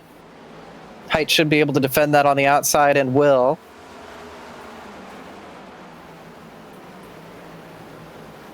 Second stage ends on lap 150, so still a while to go. McBride in trouble Caution. again. Yep. Might have had some help from the number 90 of Angel Santiago. Looks like maybe. Excuse me, that's actually no. It was saw the blue car. Maybe it was Flor. No, it was way ahead of him. Peltier Sharp got doinked, spins around, and clobbers as she goes spinning. So McBride actually got the least out of that. It was really Sharp who got more out of that. Looks like Moutre probably got loose on the top. No, Peltier Oh Sharp no, got she tight. just came up. A little overambitious there. And there was Santiago, so he was slow. So I thought maybe he was in that, but no, it was all Peltier Sharp getting a little aggressive out of turn number 4 and pretty much determining her own fate. I was about to say she had worked her way back into the top 10, Carmen. She was doing a nice job of recovering after being involved in that first lap incident. So, but she's got some more work to do if that thing's not destroyed by now. It's kind of hard to tell. We've seen a lot of cars look a lot worse than they are, and some cars look pristine and have 3 cylinders knocked out of them. So I come from the world of champ car where you scrape the wall and you lose 2 miles an hour. So yeah, tell me about it. You won a championship. Yeah, but I did win a race with a car that had a shopping cart wheel, so Iowa, thank you. I know how that feels. I'm trying to. It's a lot harder this year. It's a lot harder this year. We have Hugo Hollinger Esports in that series now. I'm scared on a weekly basis.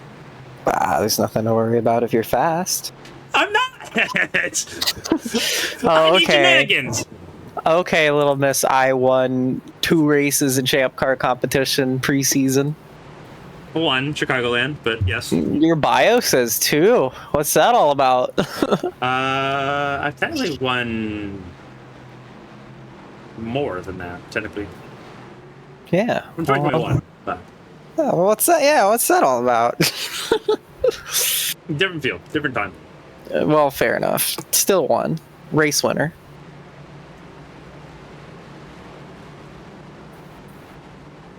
And you did that one with damage too, because I remember you you hip checked somebody midway through. You inadvertently caused the big one.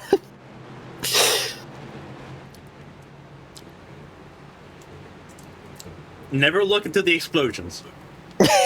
That's how you look cool. I think that's what I was told on social media. Something like that. Oh goodness. So we're inching towards the halfway point.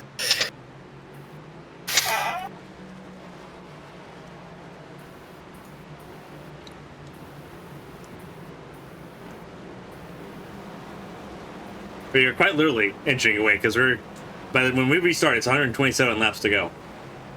Mm-hmm.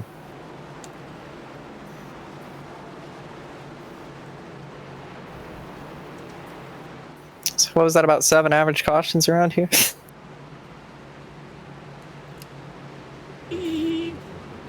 It's inflation, you know? Is that what she calls it? I'm trying to be positive. Brandon Proudfoot, Zachary Meredith, however, have a lot to be positive about here. Green flag underway. And not a good restart there for Meredith. Was a little, very bogged down in that 39, but Peach being very nice. I don't think it would have been that nice if it was a 23. If you have that run, you go for it. Well, I'll tell you what.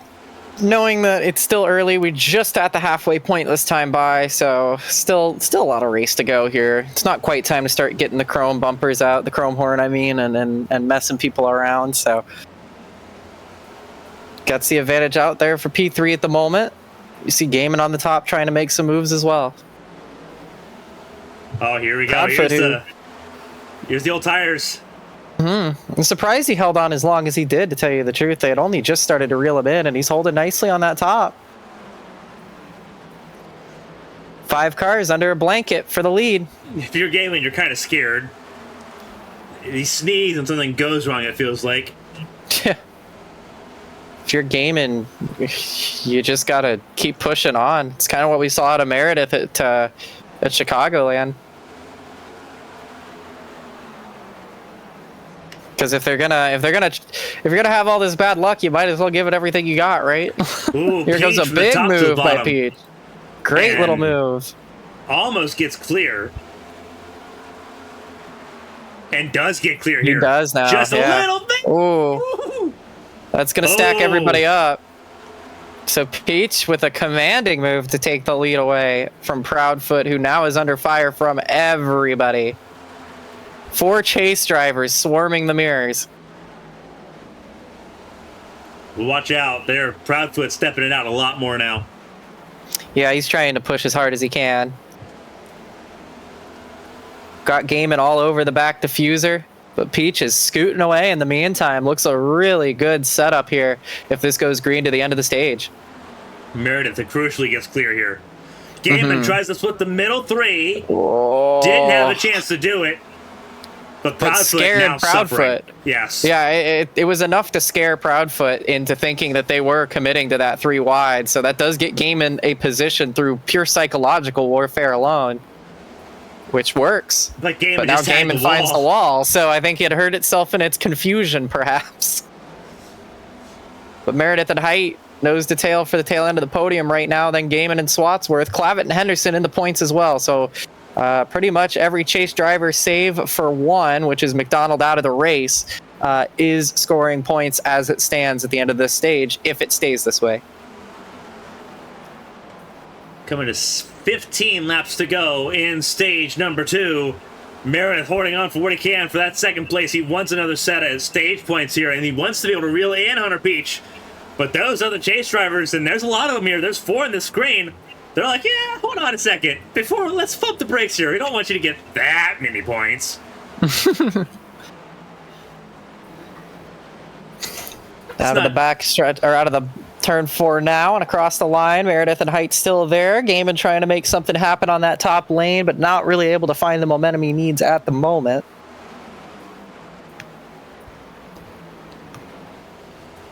Meredith kind of taking up a little bit of both lanes here, running the outside, then diamonding it a little bit. Katie Height getting to the bottom, trying to make something happen here on the back straightaway. Yeah, it looks like she's at least going to keep it side by side for a couple of laps here. I imagine that Meredith should have the advantage, but you got to wonder how much he's burnt through his tires here. We know Height's been a little bit better at saving so far tonight. This opens the door for Gaiman now as well. Caution. Hayes. And he's around backwards. He gets it down safely without any trouble. And that'll bring out the 7th caution of the night with, I believe, 20 to go in the stage. A little less than that. More like 10 to go, I believe. Is it 150 or I think it's 150. 150, gotcha. We'll take a look at it here anyway. Here's Dalton Hayes and what has happened to him. May got a little bit of help. We'll double check here. This is everyone trying to get around Proudfoot. Oh no, he just slams the wall. He gets a little bit of help there from Gibney, but he's Gibney finished him, but Hayes did the worst of it there. The heavy lifting was done by himself there. Giving himself an assist. It is 150 for the end of stage, by the way, so. Gotcha. I had to go back and look at our Twitter. That is my note guide right there. Just our Twitter. Which, by the way, you can follow if you're watching live, if you haven't already. Nice plug. I mean, it's important because we're going to be doing stuff Sunday. That's very true. For those that are interested and are in the area or are already going, there's a small little impromptu ABN meetup at the good old Brickyard for the 500 on Sunday. So Is that a paid trip for me? We'll discuss that after the stream. Oh? Hey, yo. We'll discuss that a little bit later, but... Hey, yo! Oh, my gosh. Currently in the pit lane, Dalton Hayes, alongside some of the other drivers that have some damage to repair. It looks like most of the leaders stay out with only 8 to go on the stage here. Yeah, most of the field staying out here.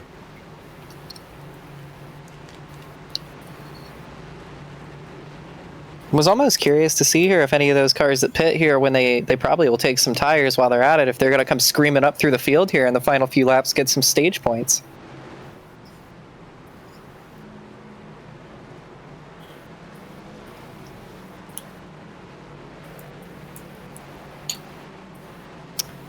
So it looks like we'll be going green with probably 5 to go on the stage, which might as well just be a green-white checkered, it feels like. And it'll be Peach and Height on the front row. Peach had a great launch in that last restart and looks pretty strong.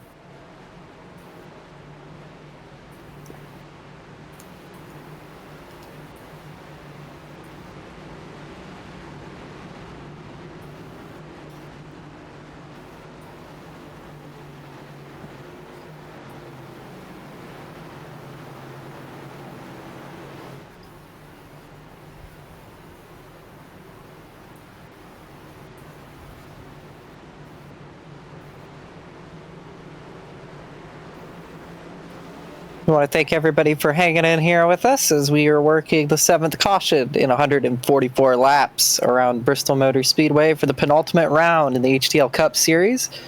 That number 11 on the inside line, a Caitlin Height, already locked in for the championship for 2 weeks' time at Auto Club. Dylan McDonald going to be joining her in the 38 machine, retiring early tonight. But 2 more spots up for grabs, and that's where the other 5 drivers here are scrambling. Pace car off, and we'll have 6 laps, not 5, to go in stage number 2. Hunter Peach gets a great restart, and we're off and away again. Keep an eye on the 61. This is just short enough that Gaiman can kind of wing it and get away with it. Yeah, absolutely. But Peach is hungry. He wants to get that stage win. Gaiman knows what this means, but so does Height. Height would love to steal this win away from Gaiman. Try to prevent one of her other strongest competitors from getting the points that he needed to get through, because he's in danger still, especially after a very poor first stage. 3 laps to go next time by in stage number 2. Peach clears Height, but so does Gaiman critically. How aggressive do you get if you're that 61 car?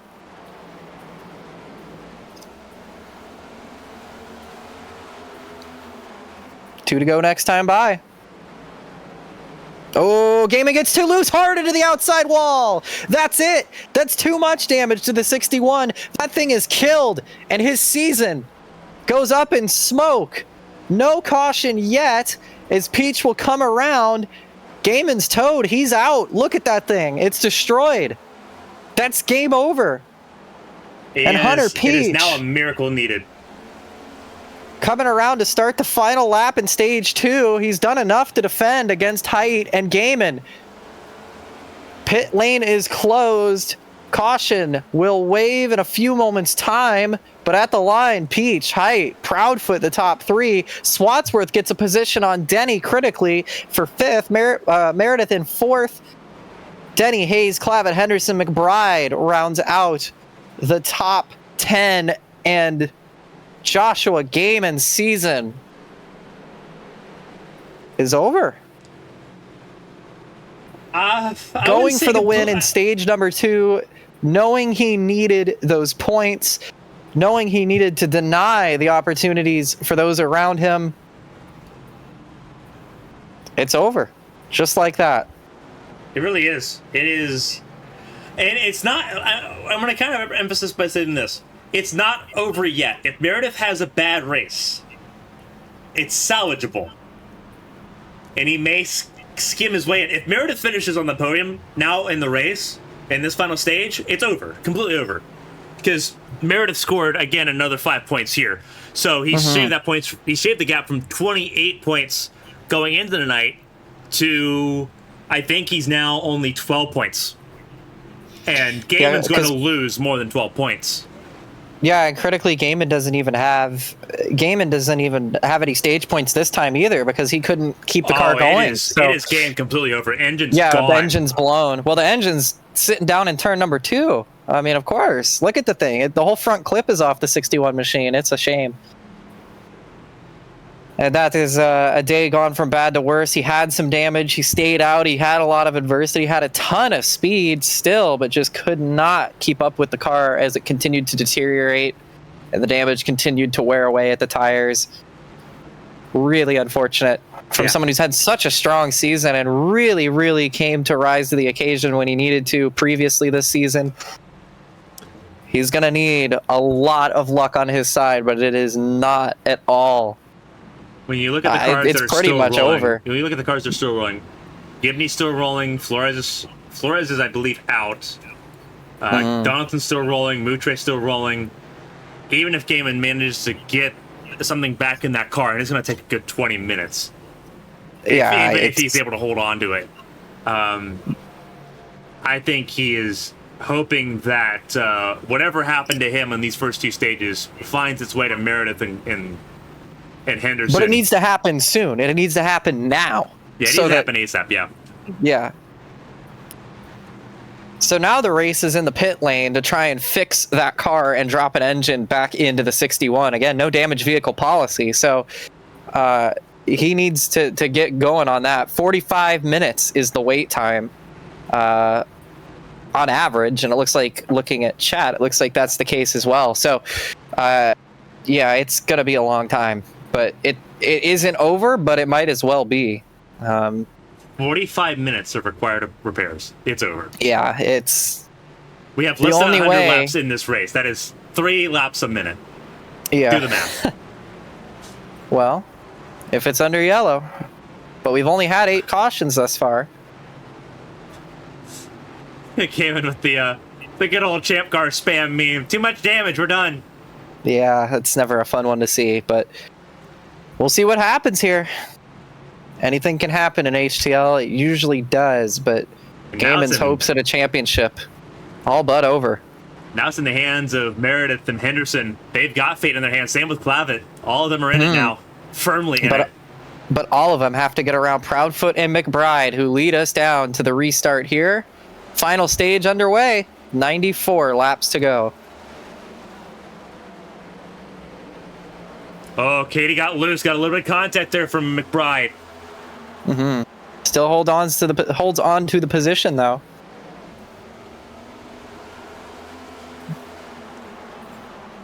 Swatsworth takes a big dive there on McBride, pushes him up the hill a little bit. I think everyone kind of knows that McBride's kind of out of a fish out of water here. Not something, he's not been up here very often. In fact, the only time we've seen him on cameras up until this point were in incidents. So, a good recovery for McBride if he can hold on to it, but I think Swatsworth knows that he needs to get around the 47 ASAP. And it's not happening. And, it might have just gotten ready to happen there. McBride pushing as hard as possible.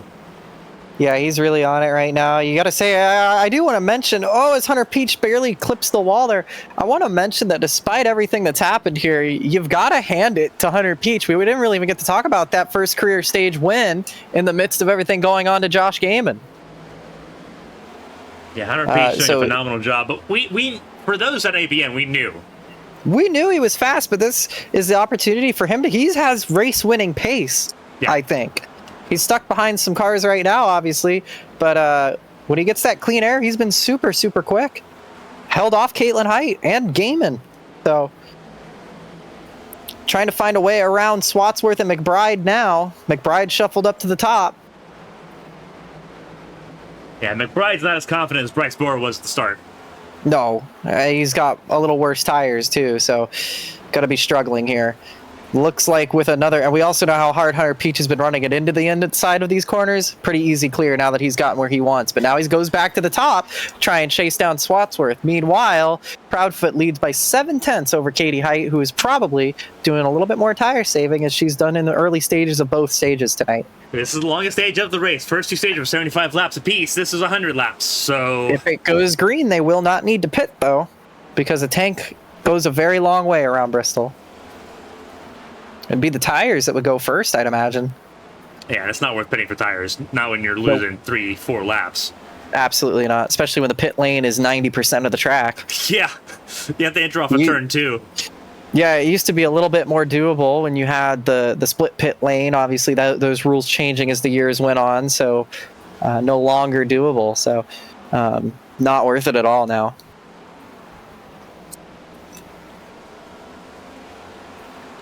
Field in the middle looking a bit of a gaggle, but out front it's smooth sailing for Proudfoot. Everybody through the top 5 pretty much on their own island at the moment. So once you start getting back towards the bottom of the top 10, right around here, McBride, Hayes, tail end of the top 10, early into the teens, and there goes Hayes sideways and around and back into traffic. Is anybody going to hit him? No. Caution is out again. Second time that the 50 car has gone spinning into turn 1 too. A little deja vu. And he may well lose a lap as well because he's just been passed by Proudfoot and still trying to get up to speed on the apron. Wonder how iRacing is going to sort that one. It's a bad race for Stepping Stone, but they've still got a car leading this race. Mm-hmm. That's just how much that team's grown over the year. Oh, absolutely. We talked about it. They turned into a force to be reckoned with. They up until obviously now, of course, they had Gaiman in contention to win the championship. They had Hayes take a victory. Proudfoot took a victory. Down. Yeah, well, that's fair. Yeah, he stuck a lap down, and he's not going to get a wave around because he was the accident. Yeah, and I don't expect everybody to pit now anyway, even if he did. So yeah, there went Donaldson. So Donaldson is the lucky dog. Peltier Sharp back out on track. The number 45 machine. 45 laps down. Still some positions to gain there, of course, on Flores and Gaiman. So it's top 15 still very much on the table for her. Not the race she would have wanted, of course, after starting on the outside pole, but still. Henderson comes into the pit lane. Back out now. Getting some adjustments made to the number 25, whose chances of making the championship 4 kind of up in limbo right now. It's in the chaser's hands. You know, Gaiman was sitting in 4th place. He had a little bit of a cushion there. That's completely gone. Meredith, I think, has the best shot. But Henderson, if he can find a way, not out of it either. It's my pick versus your pick on this one. So, and then Klavitz just kind of Hail Marrying at this point. He needs a win. A win's the one that's going to help him. Absolutely. Which I don't know is going to come because we really haven't seen that speed out of him tonight. But we've been wrong before. I'm going to use a phrase I've used a lot these last couple of years. Luck is the intersection of talent and opportunity. Yep. And we know Klavitz got a lot of talent, but he's going to need a pretty big opportunity. We call Talladega, we call plate racing the great equalizer. Sometimes the greatest equalizers come in the smallest tracks. Yeah. It doesn't get much smaller than here. The objective is to survive. And so far, the attrition rate much higher than I would have expected for a field so small. But that's Bristol, baby. Going green. One to go. With 76 laps to go. Mm-hmm. We've turned this into an actual stage. Yes, we have. We have shortened 25 laps off of stage 3. Congratulations, everybody.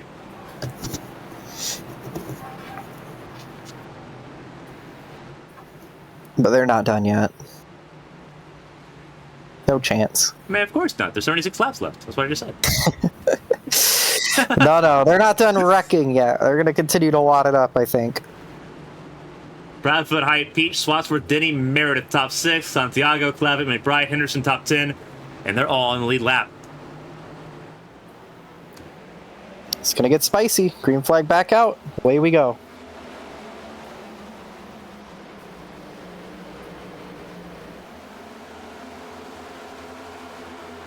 Pretty clean getaway by the top 2. Swatsworth trying to hold on to third ahead of Peach. And Meredith stuck on the inside lane. We'll try to get him to the outside lane now, but he's behind Alfred Denny, who's looking for a career race. Yeah, he's doing a great job right here in the number 21 machine. Meredith looking on the inside, though. Denny's one of the few cars that really hasn't had a ton of damage yet today. Hasn't really had any. He's avoided all the accidents. He's done a really good job in the 21, which looks I think like... besides a couple taps to the wall, he's had a pretty clean day. It's funny, we talk about Darlington being the lady in black because everyone tags the wall. I think that's more here than Darlington now. I would agree with that. It's so... when you want to run the wall so hard, but when so many people are running the inside lane, all the dust, and it's dust, it's not marbles, what it typically is. It's dust, because it's raining and blistering. It's so hard to keep it outside so long. But just like that, with Denny, you saw him just get a little tank happy. And he'll lose a spot here to Meredith, who just has to keep it smooth and collected. And Meredith kind of keeping it too calm and collected there. But sometimes that's not a bad thing, you know? You take your time with it. It comes back to you. Maybe lose a spot here or there. We've seen Meredith just kind of... His biggest issue is that he got into too much trouble, got into too many crashes at Chicagoland, taking it a bit easier this time around. It's kind of been working for him, so...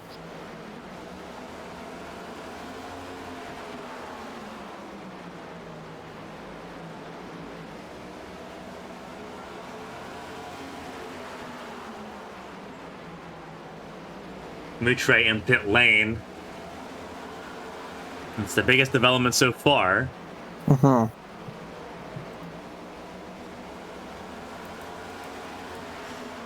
It's Proudfoot, Height, Swatsworth still top 3. Peach is down to 4th place. Everyone in the top 7 has gained from where they started.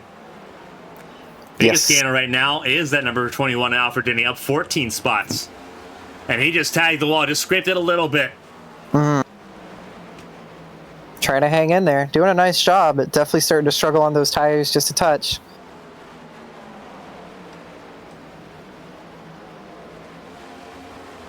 Just a little bit. Henderson also tail slapped it a little bit. That 25 struggling just a little bit. And for him, he knows that his chance of getting into the championship 4 is slipping away. Yeah, it's a bummer too, because like we said, he practiced so hard for this race, put in so much effort, and slowly but surely it's just starting to fall away a little bit. Meredith quickly went from 7th to 5th, getting around both Denny and Clavitt. While Henderson, his main adversary right now, 3 cars ahead, and he almost moved Denny out of the way there. Yeah. Well, this is that part of the race too, right? The urgency's going up, the patience falling apart. People are going to be less and less comfortable with each other. They're going to start pushing each other more. Push is going to come to shove, and feelings are about to get hurt. Yeah, Denny was trying to get that spot back, but it's in vain now. As Henderson sets his sights on the car in front, Dean Clavitt. You know, we always make the internal joke of Raspberry's launch. I was your engineer for Champ Car and IGPS. New saying for Henderson is target acquire. Yeah, absolutely. He's going to have to be like a heat-seeking missile to get up there. He's going to have to try not to become one, but he's going to have to act like one here. He's going to have to mirror every single move.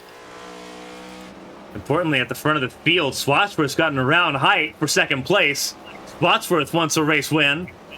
He wants that momentum going to Fontana. That's very true. I think Height's still trying to save a little bit of tire, though. I think she caught up a little bit to the back end of Proudfoot, but has lost just a touch. It's very important. All 3 of them are in the same vicinity. It's not like we have a half a second or a second between cars. All 3 of them close, and a caution's out for Kevin Gibney Jr. And he is dead center in the track. Yeah, that's a good call. Yeah, he's parking it right there again, what we saw earlier, doing a good job, finds the hole, and squirts down the track. Great job by him. Sorry for that wording. That was probably about the most. But if we get a little more popular, they're going to start quoting me on Twitter for that one. Why are we worried about phrasing with the Sewer Bros car? You know what? Fair enough.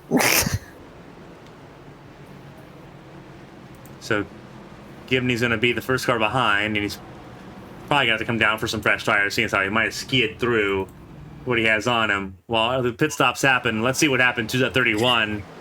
On his own a little bit here. Does he just get a little loose? Yeah, he does. Yeah, just loses it on the transition, and pretty hefty whack to the outside, but good avoidance there from Zach McBride. What a great job. Everyone else trying to get around too. We saw Donaldson and Santiago getting through.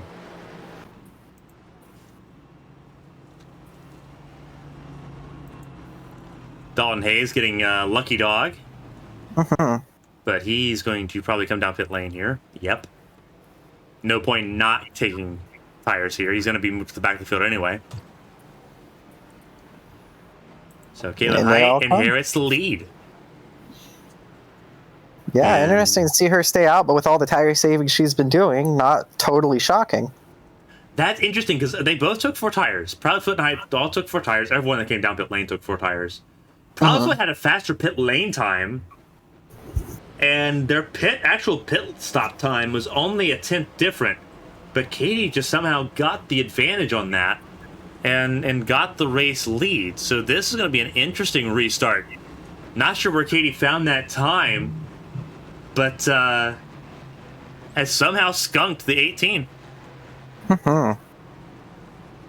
We'll see if she can hang on. We're getting down to that crucial point. Time's starting to tick away. I'm going to ask you a question, because you're the stock car race between the two of us. You've done NASCAR races. We're coming to about 50 to go. Thereabouts. I think a couple laps longer than that. How much tire saving you do at this point in the race? You still have to. You really, really hate to. You don't want to. You want to go out there and just race and say, heck with it. Whatever happens, happens. But you've got to think long term, because, yeah, it might really pay off, but you can really ruin your race in a heartbeat if you waste all your tires like that. You've got to be conscious, at least for a little bit. I don't think you start pulling the trigger on that kind of thing until maybe 20 to go. I think that's kind of when it's go time on a track like this. I feel like 50 laps, we've already seen in a 30-lap stint how quickly some drivers burn through all their stuff. You need to be patient. You need to be careful. You need to be smart. It hurts. It sucks to do it, but you have to. That's how you win these races, because that's how I've won a couple of Truck Series races on my bid to the championship. I let those drivers that had inherited the lead, there's still a handful of laps to go. They get a little too excited, burn their stuff up early, and I'm right there for the taking. Kristina Ryan, Madam Professor, here in the APM booth. That's why she's a world champion. Caitlin Height riding on board with the nose cam. We haven't seen a lot of it. Luckily, it's not been a lot of physical contact. It's been a lot of spins. That'll change. Yeah, probably. Yeah, that's over. Santiago getting around Pelletier sharp. Everyone getting in position. A really good shot there as everyone gets in position. Just in time for Caitlin Height to launch, and away we go. 52 laps to go. Love this blunt And those camera. are going to click off pretty fast. Yeah, absolutely. Keep an eye on Henderson, the 25 on the outside lane. Tag the wall, just a smidge there. Trying to make his way forward. He knows that right now, one position is not enough to get over Zachary Meredith. Still hanging in there, though, doing the best that he can. Hunter Peach around the outside. Proudfoot falling backwards here, stuck on the inside lane, and Henderson closes that gap brilliantly. We saw this earlier with Height. Yeah, Henderson getting stuck on the bottom. Gets almost clear, gets clear here. Oh, watch out with Meredith. Meredith getting impatient. Yeah, it's showtime. Yep. You still got to think a little bit. You still see some drivers saving some rubber on the bottom, but this is the part when you don't give room anymore. You've had 200 laps to give each other the room that they needed. By now, if you don't have it figured out, you don't have it figured out. You got to go. Yeah, and Proudfoot's just kind of got swamped there. And it's just going to be rough for him going through this. Oh my goodness! Yeah. Clavet nearly got into Clavit's him as well. So. Clavit's the most unafraid of the bunch. He knows he's he's got a win situation, and right now he's seeing a position that is not the race lead. So you might as well cover that entire bumper in chrome. See, the problem for Clavet is he's in a must-win situation and is also the last place driver of the running chasers. Yeah. So he needs to make something happen fast. He just hasn't quite had that speed tonight. Santiago back on lead lap and back in 8th place. Dalton Hayes in 9th. Denny 10th. McBride 11th. 11 cars on the lead lap. Pending something dramatic, they could stay there. All of them seem to be pretty healthy still on the track. As Swatsworth and Height go at it once again. Talk about a spotter's nightmare, too. Yeah, honestly, they look very similar from far away, but the purple back end on Height going to help things out a little bit, and the dark nose on the 4. But I'm watching from the commentary box here, and I'm seeing how they're starting to spread out. Lap traffic about a half a lap away, and I think it'd be McBride, the first one they catch. So, or actually, it might be Donaldson who's out there circulating. So, Donaldson, Pelletier, Sharp, Gibney, all still circulating on track here as Swatsworth dives to the inside of Height. Yeah, side by side now. Height should be able to hang on just a little bit with that advantage on the outside. She's had a little bit better tires, but now swapping down to the bottom a little bit, trying to take that lane away from the Forest Swatsworth. Haven't seen a whole lot of that yet today. Most people have been sticking to the lane that they want. Height trying to take the lanes away a little. And his is allowing Hunter Peach to start to gain a little bit. We talked about how fast he was at the end of stage 2, stage number 2. He's coming with a vengeance. He wants to get his first win in HTL.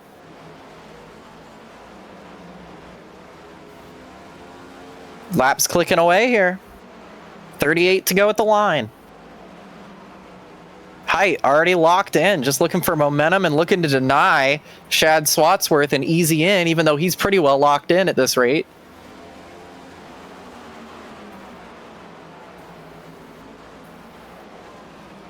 Meredith and Henderson scrapping for the final spot behind because Gaiman has fallen to 16th now, which probably is not enough to hold off Meredith.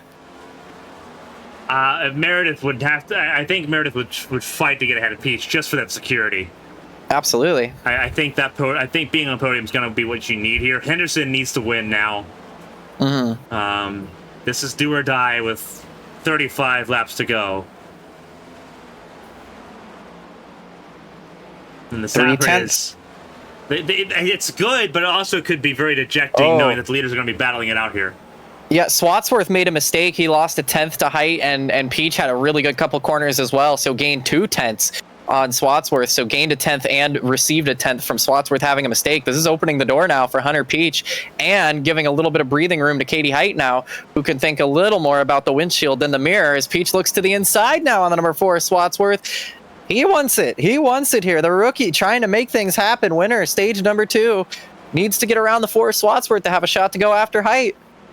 But both of them have nothing to lose. It's so tight at the top. It's so difficult.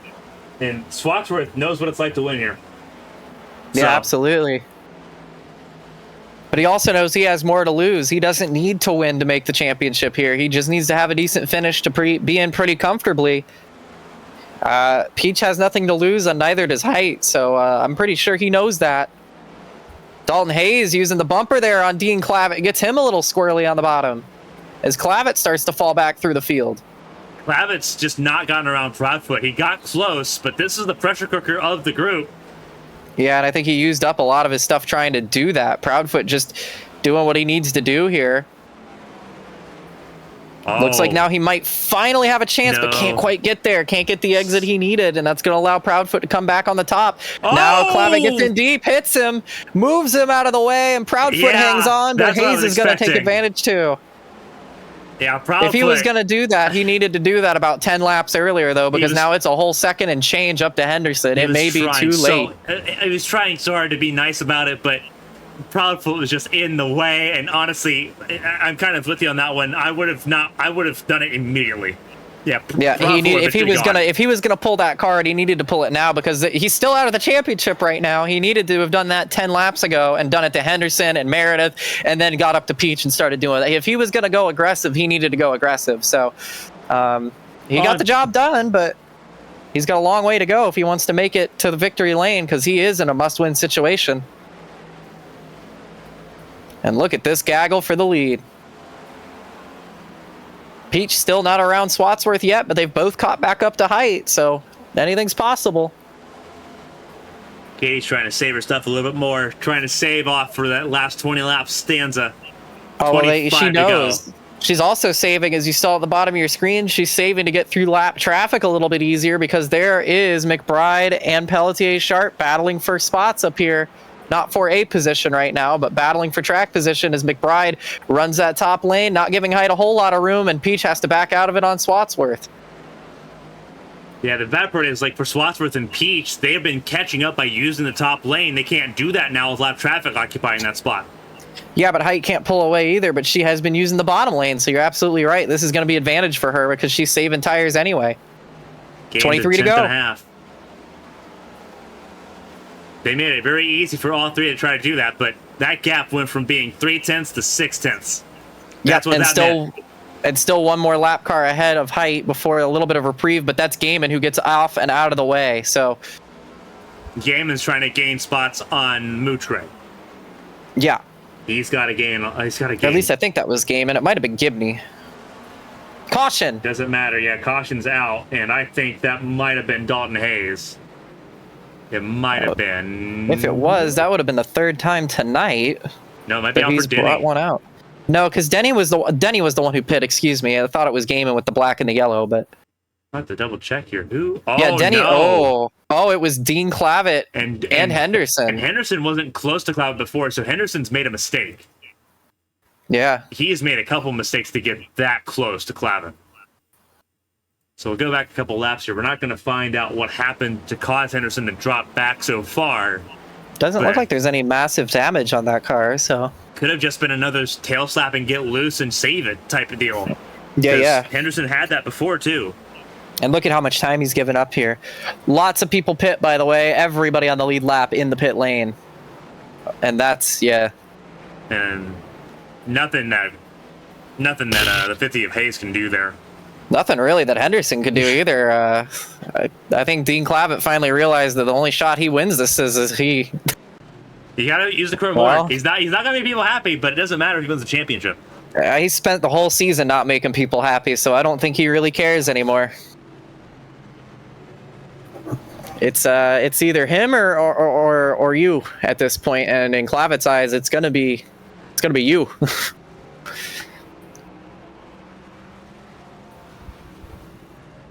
So Pelletier Sharp will get the wave around.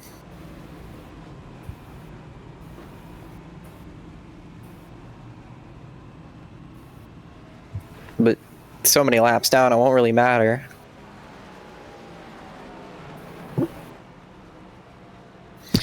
So how aggressive do you think the 2 car is now? Even more aggressive, or does he calm it down now that he's nearly wrecked one person and has wrecked another? My big question is who's going to be more aggressive? The 2 out of 39, who is now in the race lead. Mm-hmm. That is the big one right now. Meredith took a 2-tire stop to get where he wanted to be. That is pivotal with less than 20 laps to go. He could hold on to it. We saw it with Proudfoot. You can hold on for a little bit with 2 tires. You'll eventually fall off, but how bad's that fall off going to be? And can he just stay a little bit safe? Just long enough. It's going to be about 15 laps to go when we go green. Yeah, that's going to be the tough 15 call. 15 laps. This is tough. He's got to gamble. This is the gamble that either gets you a chance at a championship or leaves you on the sidelines going 2 weeks in from now in Auto Club. I like it. He's made strategies work before. He's won some wacky races before.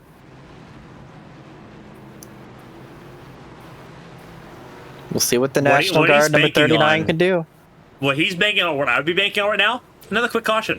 Give me a quick caution right here. Give me less than 10 laps not to worry about it. Oh, he can definitely hang on if we have a restart with about 5 to go, but we know how good Katie Height's been on restarts, but she's on the bottom this time. She doesn't have the control. But she has better tires. That's the big thing. She doesn't have the control, and we know that second gear restarts work here pretty well. Yeah, for sure. But she'll be on point now because she knows how important it would be to get that jump. Because if she gets to the inside of Meredith, I think it's over. And I think Meredith knows that too. He's gonna have to get a great jump. I think Meredith has to stay on the outside. Like you're already riding that, and it's the right side tires you're abusing. Abuse the life out of them. Just hold it. No, I agree with you. I'm saying though that if Height can get alongside, I think she'll have a really good time. But does not get the restart she needed. Meredith with a great jump. As soon as he got that restart box, he went. Yeah, that was a great strategy for him. Peach! What a launch off the outside. Trying to cross over, and there goes Proudfoot 3 wide. That was a great little move by Hunter Peach. Just couldn't quite hang on to it. Someone's in the wall. That is the 90th Santiago. Everybody keeps it straight. We stay green.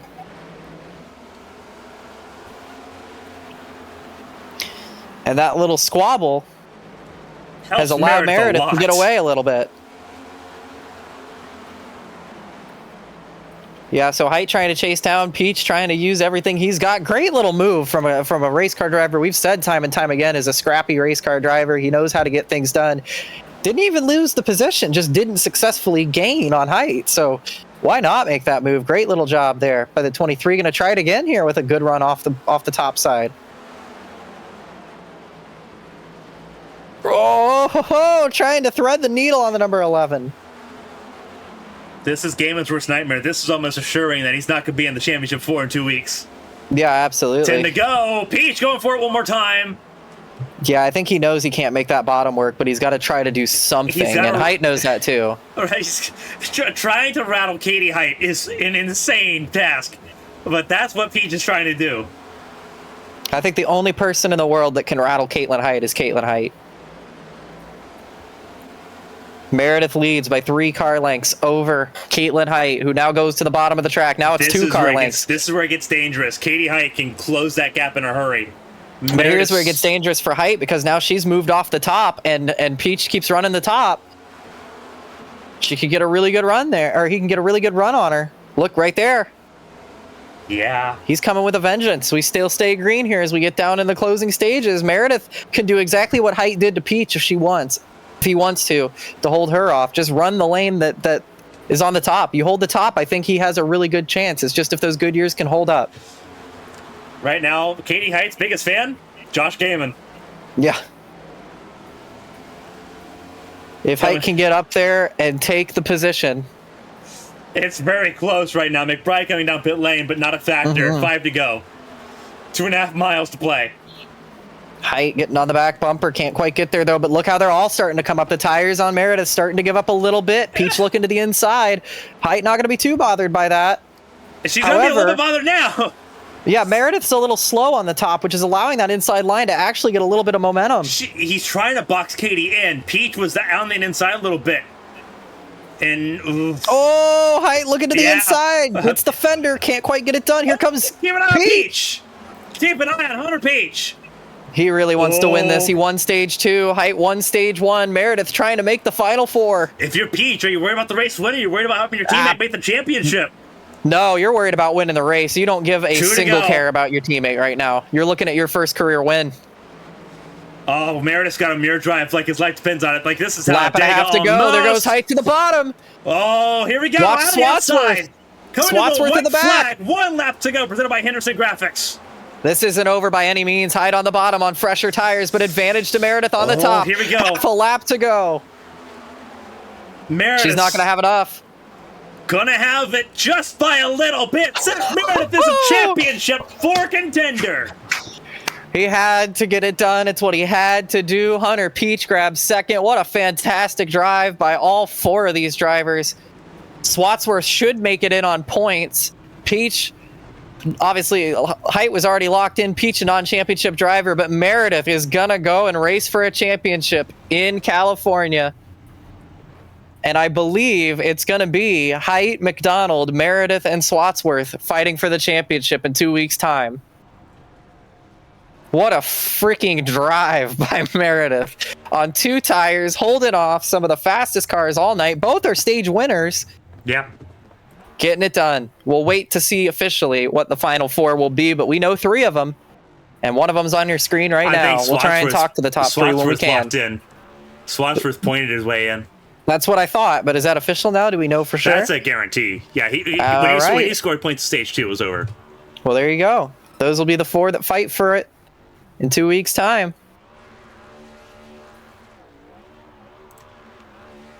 Brilliant, brilliant job by Zachary Meredith, who gets his 2nd win of his career, his 2nd win this season.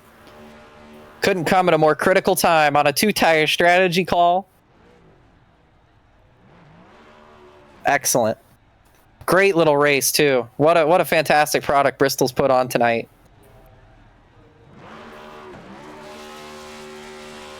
That's a great angle. Burn it down, buddy. Fantastic job.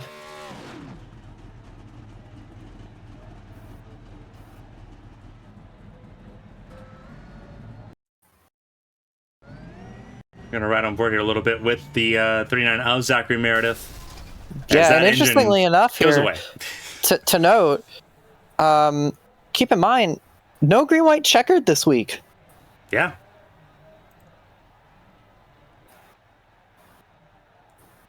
Wow. What a finish. What a race by Zach Meredith. Mm-hmm. We'll hear from a championship. We'll hear from a podium finishes tonight and new championship 4 contender Zach Meredith here in just a second.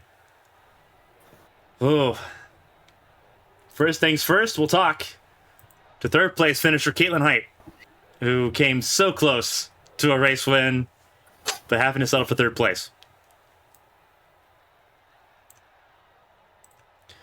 Katie, this is Carmen from the ABM booth. You got a copy? Hello. What a race. What a drive there at the end between you, Meredith, Peach, and Swatsworth. Phenomenal drive. You put it all out there, kind of walked through how difficult it was trying to make moves happen there on the end of the race. It was just, like, super difficult to just make a pass. Everybody, mid to late run would just go up to the top there, and it's so difficult to try and pass on the bottom.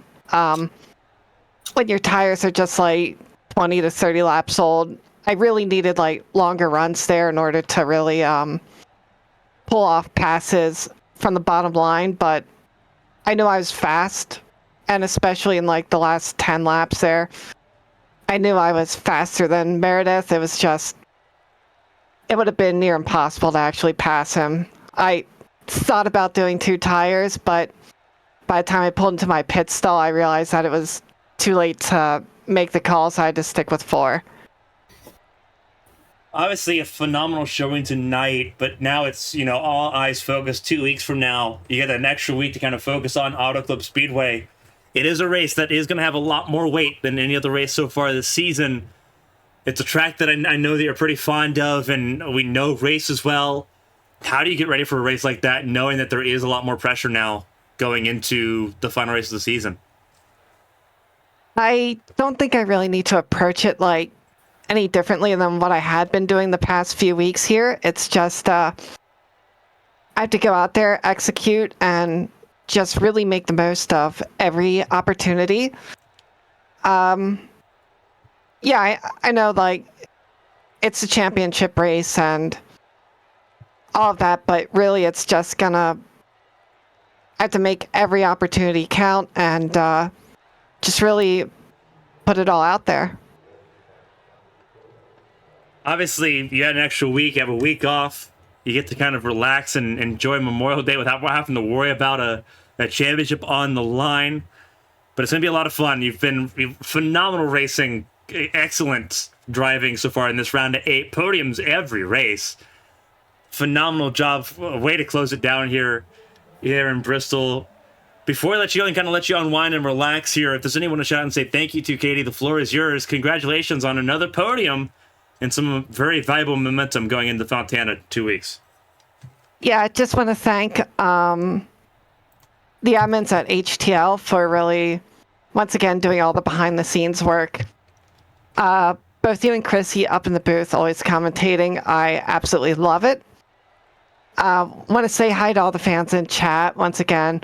Taylor, Kelly, maybe I don't know if Emily or Judy or Robin made it, but I know Arrow, Amity, oh hey, I have to say hi to Oh hey. And hopefully next week, or sorry, in 2 weeks, I can celebrate with 3, 4, maybe even 5 margaritas.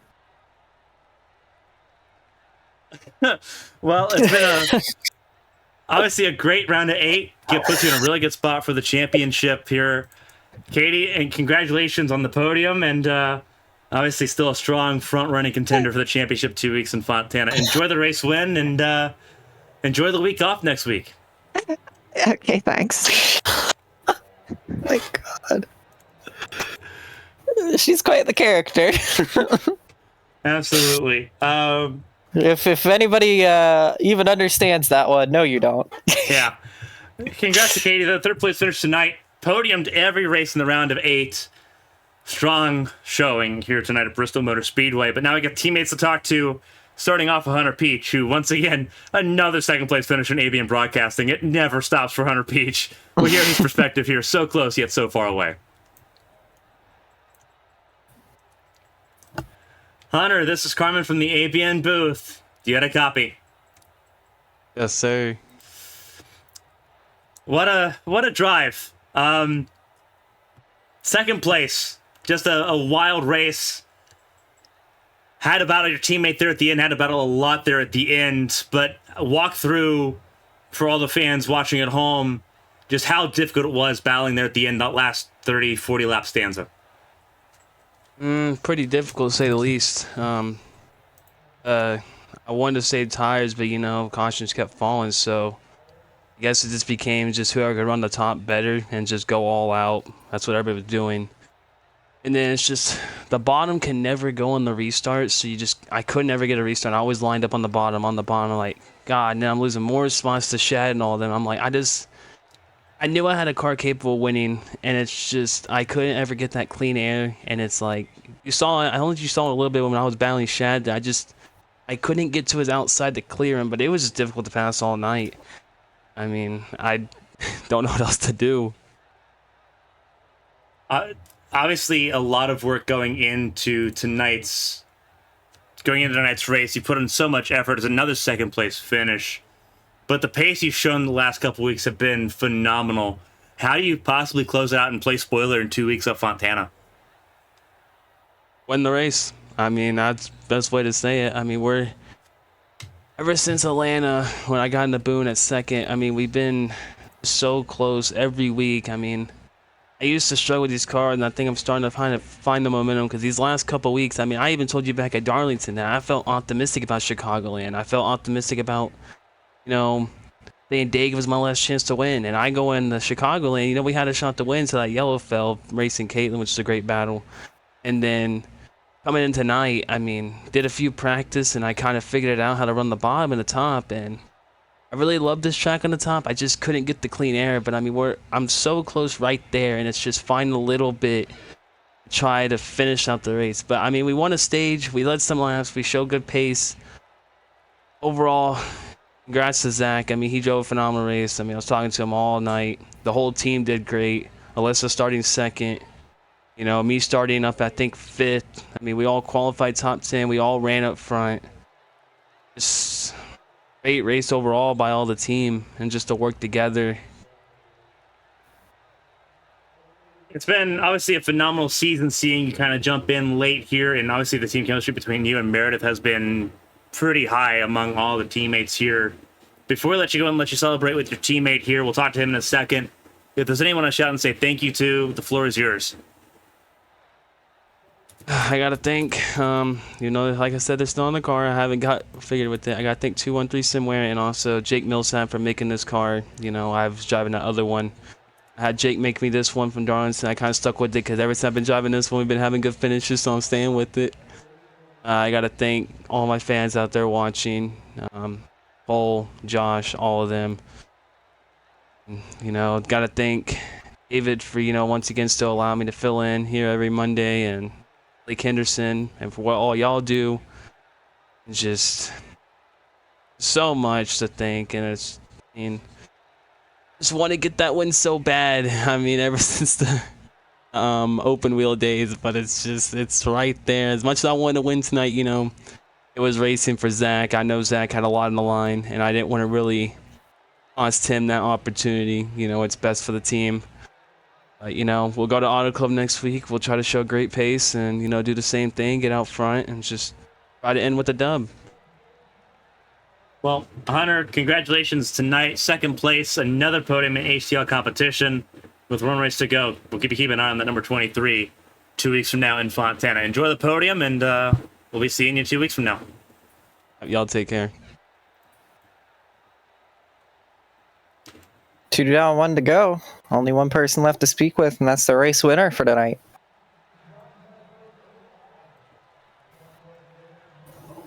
Zach, this is Kristina for the ABM booth with Carmen. You got a copy? Heyo. Well, welcome to the Championship 4, first of all, and welcome to your second career win in the HTL Cup Series, second one this season. Couldn't have come at a better time. Walk us through that final restart and the call to take 2 tires. Yeah, my heart's pounding. I feel like I had like 3 panic attacks in the last 20 laps, but that last caution, I was like, these guys are just driving away. And the entire race, I realized how good Proudfoot was on taking 2 tires.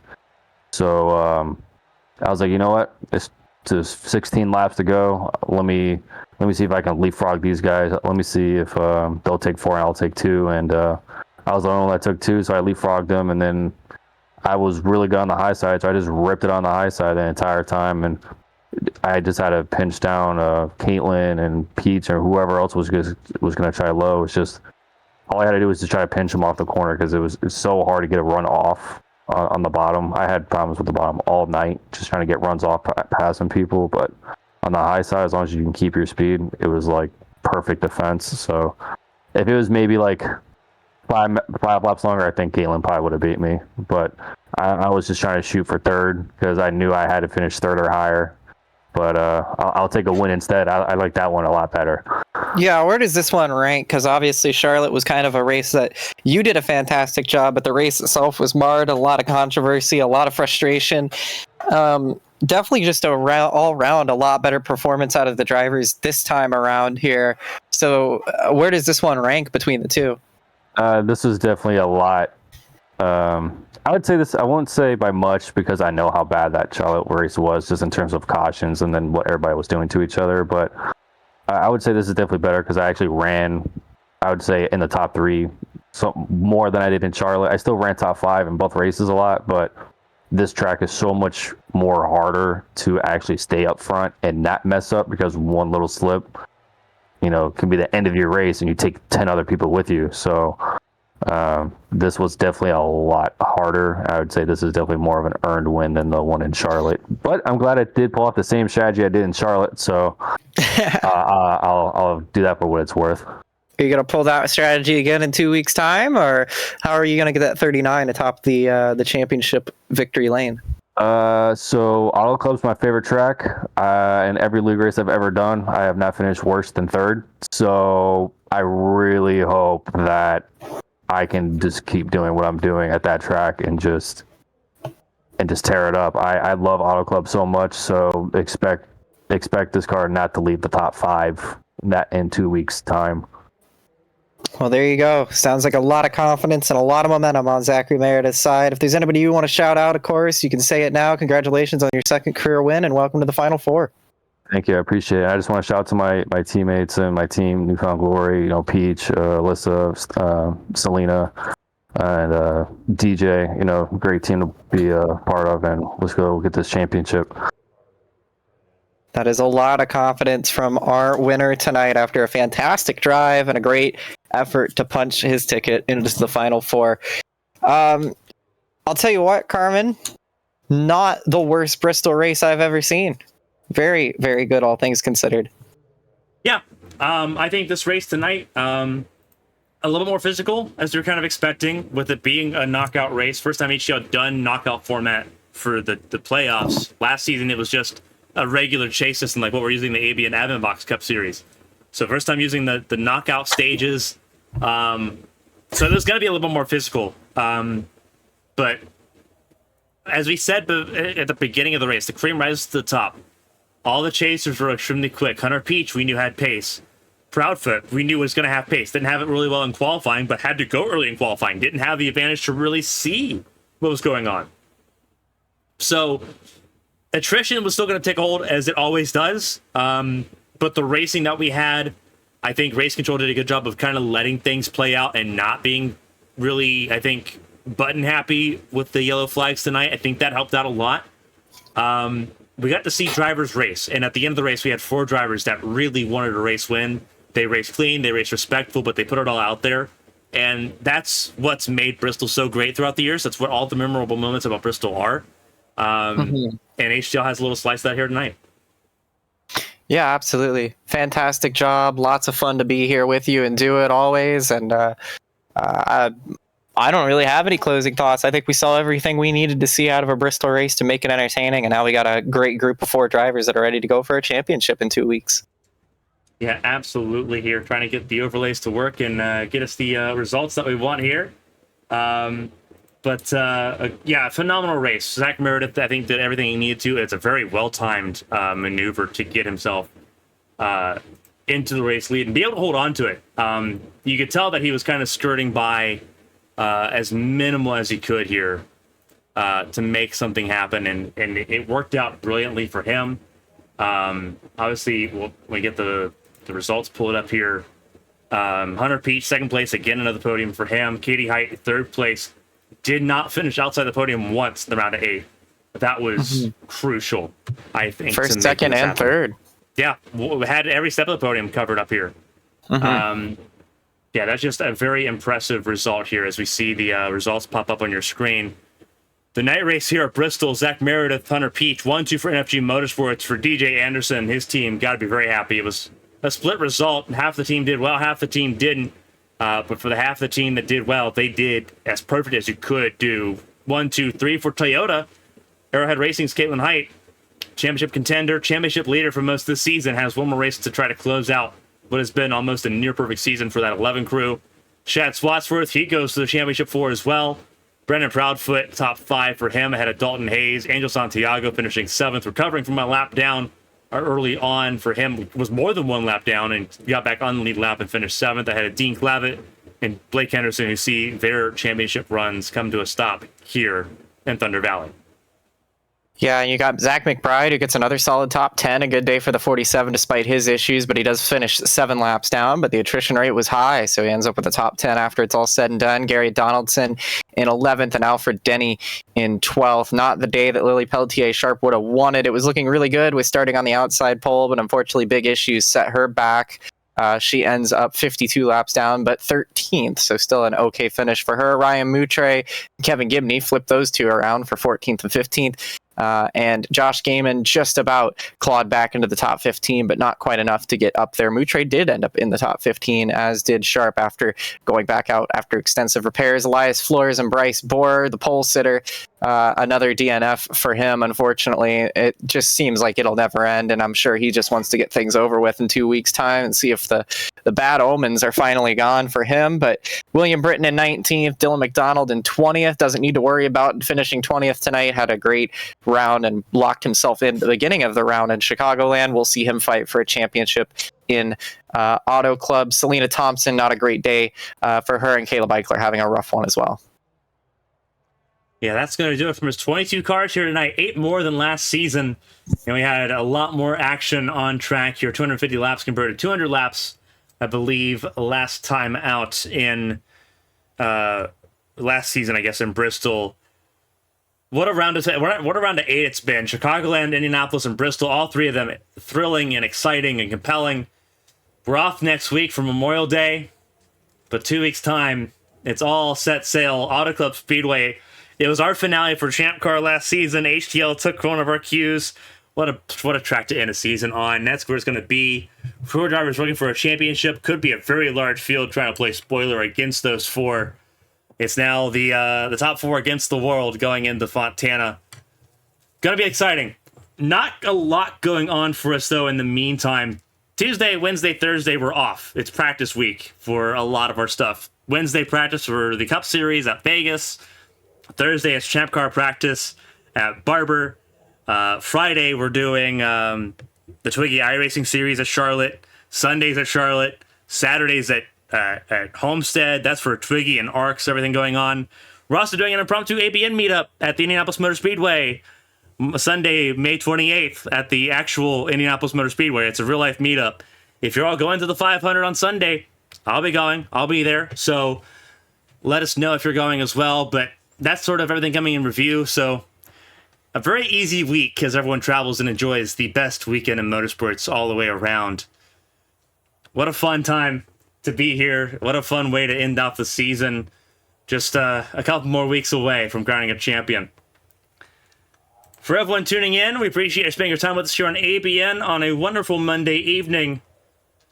Until Friday, on behalf of everyone here for the HTL Cup Series and all of their partners, for everyone here on ABN Esports and ABN Studios, Michael Commentator, the ever so amazing Kristina Ryan, I'm Carmen Sienna. Until next time, stay safe, stay healthy, try to have some fun this week.